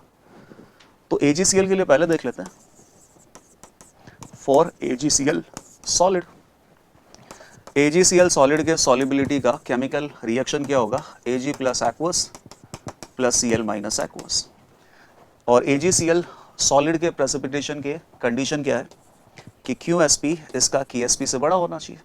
QSP क्या होता है? आयनिक प्रोडक्ट, और आयनिक प्रोडक्ट या रिएक्शन क्वेश्चन क्यों बोलो, एक्सप्रेशन तो इक्विलिब्रियम कांस्टेंट K के जैसा ही होता है। क्या होगा इसका एक्सप्रेशन? QSP Ag प्लस की इक्विलिब्रियम या फिर Ag प्लस का जो कॉन्सेंट्रेशन है प्लस Cl माइनस का जो कॉन्सेंट्रेशन है पावर 1, मतलब इन दोनों की कॉन्सेंट्रेशन का मल्टीप्लिकेशन ही आ गया, और इन दोनों की कॉन्सेंट्रेशन का मल्टीप्लिकेशन करेंगे तो Q मिलेगा, और Q का वैल्यू अगर K से ज़्यादा है तो AgCl प्रेसिपिटेट हो जाएगा। तो इसकी वैल्यू KSP से ज़्यादा होनी चाहिए, और AgCl के लिए KSP हमें दे रखा है 1.7 इंटू 10⁻⁻10। ओके, सॉल्व करते हैं। सॉल्यूशन में ऑलरेडी Cl माइनस की कॉन्सेंट्रेशन कितनी है? 0.1 मोलर। तो Ag प्लस की कॉन्सेंट्रेशन जो रिक्वायर्ड होगी for the precipitation of AgCl it will B 0.1 का डिवाइड करो, ये हो जाएगा 1.7 इंटू 10⁻⁹ मोलर। Ag प्लस की बहुत ही कम कॉन्सेंट्रेशन चाहिए, इतनी कम कॉन्सेंट्रेशन पे ही AgCl प्रेसिपिटेट होना स्टार्ट हो जाएगा। अब देखते हैं Ag2CrO4 के प्रेसिपिटेशन के लिए कितना Ag प्लस चाहिए। तो इसके लिए भी हमें इसकी इक्वेशन लिखनी पड़ेगी, Ag2CrO4 सॉलिड, और इसके सॉल्युबिलिटी की इक्वेशन क्या होगी कि ये थोड़ा बहुत भी डिसॉल्व होगा तो क्या बनेगा? Ag plus aqueous 2 times plus क्रोमेडाइन। QSP अगर इसका KSP से बड़ा हो जाता है तो ये प्रेसिपिटेट बनेगा, और QSP का एक्सप्रेशन KSP के जैसे ही होता है। कितना होगा? Ag प्लस आयन की concentration raise to power 2 multiplied by chromate ion की कॉन्सेंट्रेशन रेस टू पावर 1, और QSP की वैल्यू इसके KSP से ज़्यादा होनी चाहिए। सिल्वर क्रोमेट का KSP दे रखा 1.9 इंटू 10⁻12, 1.9 इंटू 10⁻12, और क्रोमेट आयन की कॉन्सेंट्रेशन कितनी है सॉल्यूशन में? 0.001। ये 10⁻³ इधर जाएगा तो कितना हो गया? ये 1.9 इंटू 10⁻⁹, इसको हम क्या लिख देंगे? 19 इंटू 10⁻10। Ag प्लस की कॉन्सेंट्रेशन का स्क्वायर, Ag प्लस की कॉन्सेंट्रेशन का स्क्वायर, तो Ag प्लस की कॉन्सेंट्रेशन इसके रूट से ज़्यादा होना चाहिए, इसका रूट आ जाएगा 10⁻5 मल्टीप्लाइड बाई 19 का स्क्वायर रूट कितना होगा? 4.4 ऐसा समथिंग होगा। तो यहाँ पर Ag प्लस की कॉन्सेंट्रेशन जो रिक्वायर्ड है सिल्वर क्रोमेट के प्रेसिपिटेशन के लिए, ये कॉन्सेंट्रेशन कितनी है? 4.4 इंटू 10⁻5 मोलर कॉन्सेंट्रेशन से ज़्यादा। तो सिल्वर क्रोमेट के प्रेसिपिटेशन के लिए Ag प्लस का जो अमाउंट रिक्वायर्ड है ये ज़्यादा है, 4.4 इंटू 10⁻5, इतनी कॉन्सेंट्रेशन Ag प्लस की ज़्यादा है, जबकि Ag प्लस के AgCl के प्रेसिपिटेशन के लिए Ag प्लस की जो कॉन्सेंट्रेशन रिक्वायर्ड थी वो थी 1.7 इंटू 10⁻9 मोलर। तो बेसिकली बहुत कम Ag प्लस जब सॉल्यूशन में आएगा ना तो AgCl पहले प्रेसिपिटेट हो जाएगा, और बहुत ज़्यादा Ag प्लस जब आएगा तब जाके सिल्वर क्रोमेट जो सॉल्ट है वो प्रेसिपिटेट हो पाएगा। तो AgCl पहले प्रेसिपिटेट होगा। कौन सा आंसर होगा? Option number 4, AgCl will precipitate first as amount of Ag plus needed to precipitate is low। Ag plus का जो अमाउंट चाहिए AgCl के प्रेसिपिटेशन के लिए, वो अमाउंट की क्वांटिटी जो रिक्वायर्ड है वो कम हमें रिक्वायर्ड है, इसीलिए AgCl पहले प्रेसिपिटेट होगा। तो कंडीशन ऑफ प्रेसिपिटेशन का एकदम स्टैंडर्ड क्वेश्चन है। इस टॉपिक को क्या बोलते हैं? Selective precipitation. सॉल्यूशन में बहुत सारे आयंस होते हैं, एनाइंस मोस्टली, ऊपर से कैटायन आता है। अब वो कौन से एनाइन को लेके पहले प्रेसिपिटेट करवा देगा? तो जहाँ पर जिस सॉल्ट में Ag प्लस की कॉन्सेंट्रेशन की रिक्वायरमेंट कम होगी प्रेसिपिटेशन के लिए, वो पहले प्रेसिपिटेट हो जाएगा। ठीक है, चलो नेक्स्ट क्वेश्चन पे बढ़ते हैं। So it is question number 24। Ionic equilibrium के सवाल आ रहे हैं भी लगातार। 3 gram of acetic acid is added to 250 ml of 0.1 molar HCl। Acetic acid, weak acid CH3COOH, और इसमें हमने HCl ऐड किया। तो पहले तो एसिड प्लस एसिड, यहाँ पे कोई रिएक्शन होगी नहीं, ये दोनों सॉल्यूशन में एज इट इज रहेंगे, and the solution is made up to 500 ml। अच्छा 3 ग्राम है ना इसका, तो इसका मोलर मास होता है 60 ग्राम, तो ये कितना हो गया? 1/20 मोल, और मिलीमोल में करना है तो 1000 से मल्टीप्लाई कर दो, 1000 मल्टीप्लाइड बाई 1/20, ये हो जाएगा 50 मिलीमोल इस सॉल्यूशन में प्रेजेंट है। पहले एक्सप्लोर कर लेते हैं कि यहाँ पे एसिड और मतलब दोनों एसिड है, तो दोनों एसिड सॉल्यूशन में कितना प्रेजेंट है। CH3COOH तो 50 मिलीमोल प्रेजेंट है, HCl कितना प्रेजेंट है? सॉल्यूशन का वॉल्यूम है 250 मिलीलीटर, वॉल्यूम को मोलारिटी से मल्टीप्लाई करेंगे तो सॉल्यूट के मोल आ जाएंगे, तो 250 मल्टीप्लाइड बाई 0.1, इसका आ जाएगा 25 मिलीमोल। 25 मिलीमोल HCl है, 50 millimole CH3COOH which is a weak acid. ये सॉल्यूशन का वॉल्यूम फिलहाल तो कितना है 250 ml। अब क्या किया, solution is made to 500 ml, मतलब इसमें वाटर ऐड किया होगा, फाइनली इसका जो सॉल्यूशन है वो 500 ml वॉल्यूम का बन गया होगा। To 20 ml of this solution, अब ये सॉल्यूशन तो 500 ml है, सॉल्यूशन तो 500 ml है, बट इसका 20 मिलीलीटर आपको इस्तेमाल करना है बस। 20 मिलीलीटर अगर हमें इसका इस्तेमाल करना है तो 500 ml में से 20 मिलीलीटर इस्तेमाल करना है, मतलब इसका 1/25 पार्ट इस्तेमाल करना है, 25वां हिस्सा। तो उस हिस्से में CH3COOH और HCl इन दोनों एसिड का भी 25वां हिस्सा ही आपको मिलेगा। तो जो 20 ml सॉल्यूशन होगा इसमें CH3COOH और HCl का 25th पार्ट यहाँ पे मिलेगा। तो CH3COOH ओरिजिनल सॉल्यूशन में 50 मिलीमोल था, अब इसका 25th पार्ट, तो 50 ml का 25th पार्ट क्या होगा 2 मिलीमोल, और इसका 25 मिलीमोल इसमें था, तो इसका 25th part that means 1 millimole HCl अब इस 20 मिलीलीटर सॉल्यूशन में होगा। एसिटिक एसिड होगा 2 मिलीमोल, HCl होगा 1 मिलीमोल। 20 ml सॉल्यूशन के अंदर फाइनली हम यहाँ तक पहुँच गए। To 20 ml of this solution 1/2 ml of base is added. अच्छा, बेस है 1/2 मिलीलीटर, वॉल्यूम दे रखा है और इसकी कॉन्सेंट्रेशन 5 मोलैरिटी दे रखी है और सोडियम हाइड्रोक्साइड बेस का नाम है। एसिड का ये जो सॉल्यूशन है इसमें बेस मिक्स करेंगे तो क्या होगा, एसिड बेस न्यूट्रलाइजेशन होगा। सबसे पहले सोडियम हाइड्रोक्साइड बेस जो स्ट्रॉन्ग एसिड HCl उसको कंज्यूम करेगा, अगर वो भी खत्म हो गया तो फिर वीक एसिड CH3COOH को कंज्यूम करेगा। एसिड और बेस के न्यूट्रलाइजेशन से सॉल्ट बनेगा, और अगर एसिड और बेस दोनों कंप्लीटली कंज्यूम हो गए तो फिर केवल सॉल्ट होगा, सॉल्ट हाइड्रोलिसिस के फॉर्मूले लगेंगे। और अगर मान लो कि एसिड वाला जो पार्ट है वो कंप्लीटली कंज्यूम नहीं हो पाया तो सॉल्ट प्लस एसिड बचेगा, और सॉल्ट प्लस एसिड क्या कहलाएगा, बफर। तो फिर बफर सॉल्यूशन के फॉर्मूले हम लगाएंगे। चेक करते हैं कि यहाँ क्या सिचुएशन होती है। NaOH हमारे पास कितना है, वॉल्यूम इंटू मोलैरिटी, तो सॉल्यूट NaOH के मोल आ जाएंगे 1/2 इंटू 5, तो ये हो जाएगा 2.5 मिलीमोल सोडियम हाइड्रोक्साइड। अब इसको मैं नेक्स्ट पेज पे ले लेता हूँ। सॉल्यूशन है टोटल 20 ml, इसके अंदर एसिटिक एसिड है 2 मिलीमोल, HCl है 1 मिलीमोल और 2.5 मिलीमोल NaOH हम यहाँ पे मिक्स कर रहे हैं। तो सबसे पहले NaOH बेस एसिड HCl को कंज्यूम करेगा, रिएक्शन बैलेंस कर लेते हैं। OH minus consumes H plus H2O, बाकी सॉल्ट NaCl, और फिर ये एसिटिक एसिड के साथ रिएक्शन करेगा। OH minus consumes H plus, तो यहाँ से क्या बनेगा H2, बाकी Na प्लस आयन और CH3COO minus ion, sodium acetate, ये सॉल्ट हमारे पास रह गया। इसका 2.5 मिलीमोल है और HCl का कितना है 1 मिलीमोल, तो इसके 1 के लिए इसका 1 कंज्यूम होगा, तो 1 मिलीमोल इसके 1 मिलीमोल को कंज्यूम करेगा, तो 1 मिलीमोल तो यहाँ पे कंज्यूम हो गया, माइनस 1 मिलीमोल। अब कितना बचा है 1.5, तो ये हमारे पास है 1.5 मिलीमोल, और एसिटिक एसिड है हमारे पास 2 मिलीमोल।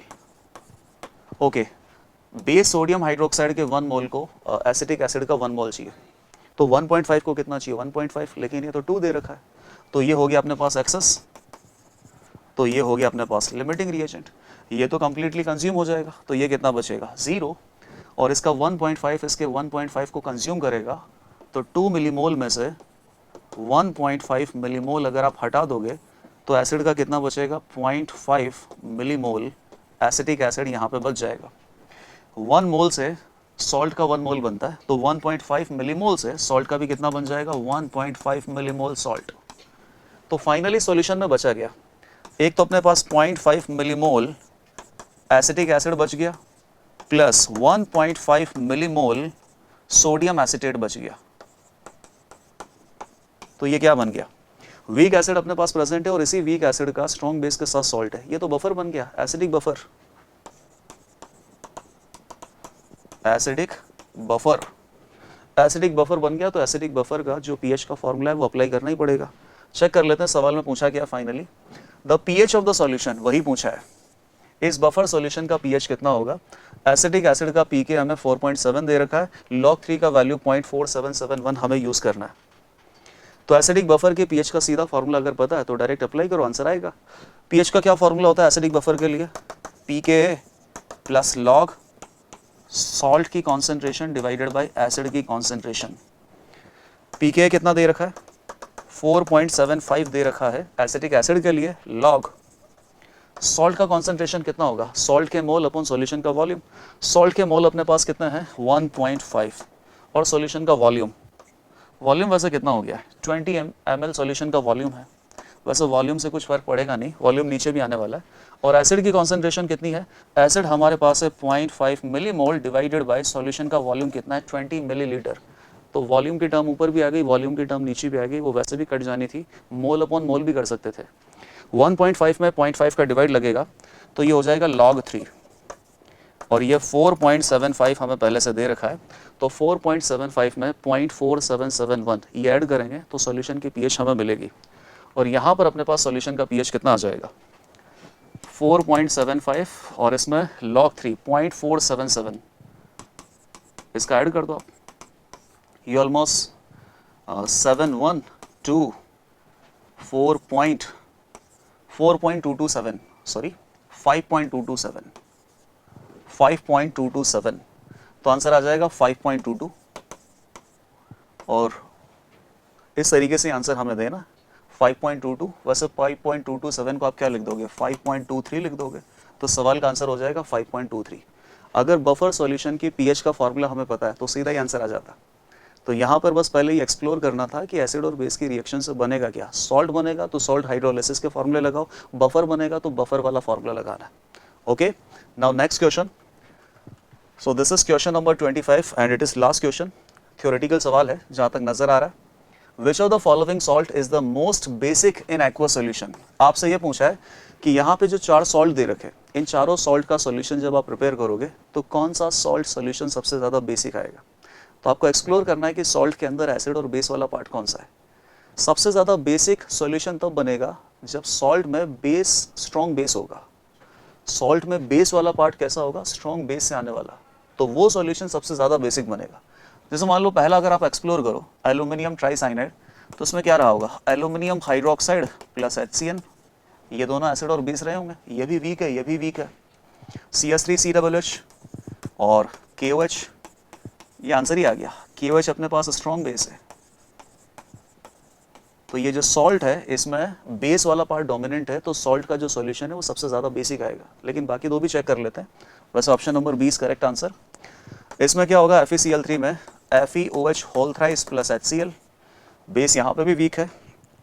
और लेड एसिटेट में क्या हो सकता है, जैसे मान लीजिए कि लेड हाइड्रोक्साइड प्लस CS3COH, तो सबसे ज़्यादा स्ट्रॉन्ग बेस इन चारों केसेस में ऑप्शन नंबर 2 में ही है। Option number 2 which is potassium acetate, इसमें एसिटिक एसिड और पोटेशियम हाइड्रोक्साइड। पोटेशियम हाइड्रोक्साइड इन चारों केस में सबसे अच्छा स्ट्रॉन्ग बेस है, तो ये जो सॉल्ट का सॉल्यूशन है यही सॉल्ट सॉल्यूशन सबसे ज़्यादा बेसिक आएगा।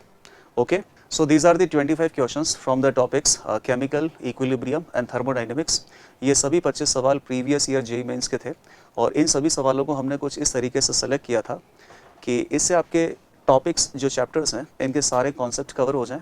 और ऐसे ही सवाल हमने यहाँ पे डिस्कस किए जो बार बार JEE मेन में आपसे पूछे जाते हैं। तो इस सेशन को आप बहुत अच्छे से देखना और यहाँ पर जितने भी सवाल डिस्कस किए गए इनको वापस से एक बार प्रैक्टिस करना ताकि आपकी प्रिपरेशन और बेहतर हो सके। Okay, thank you very much.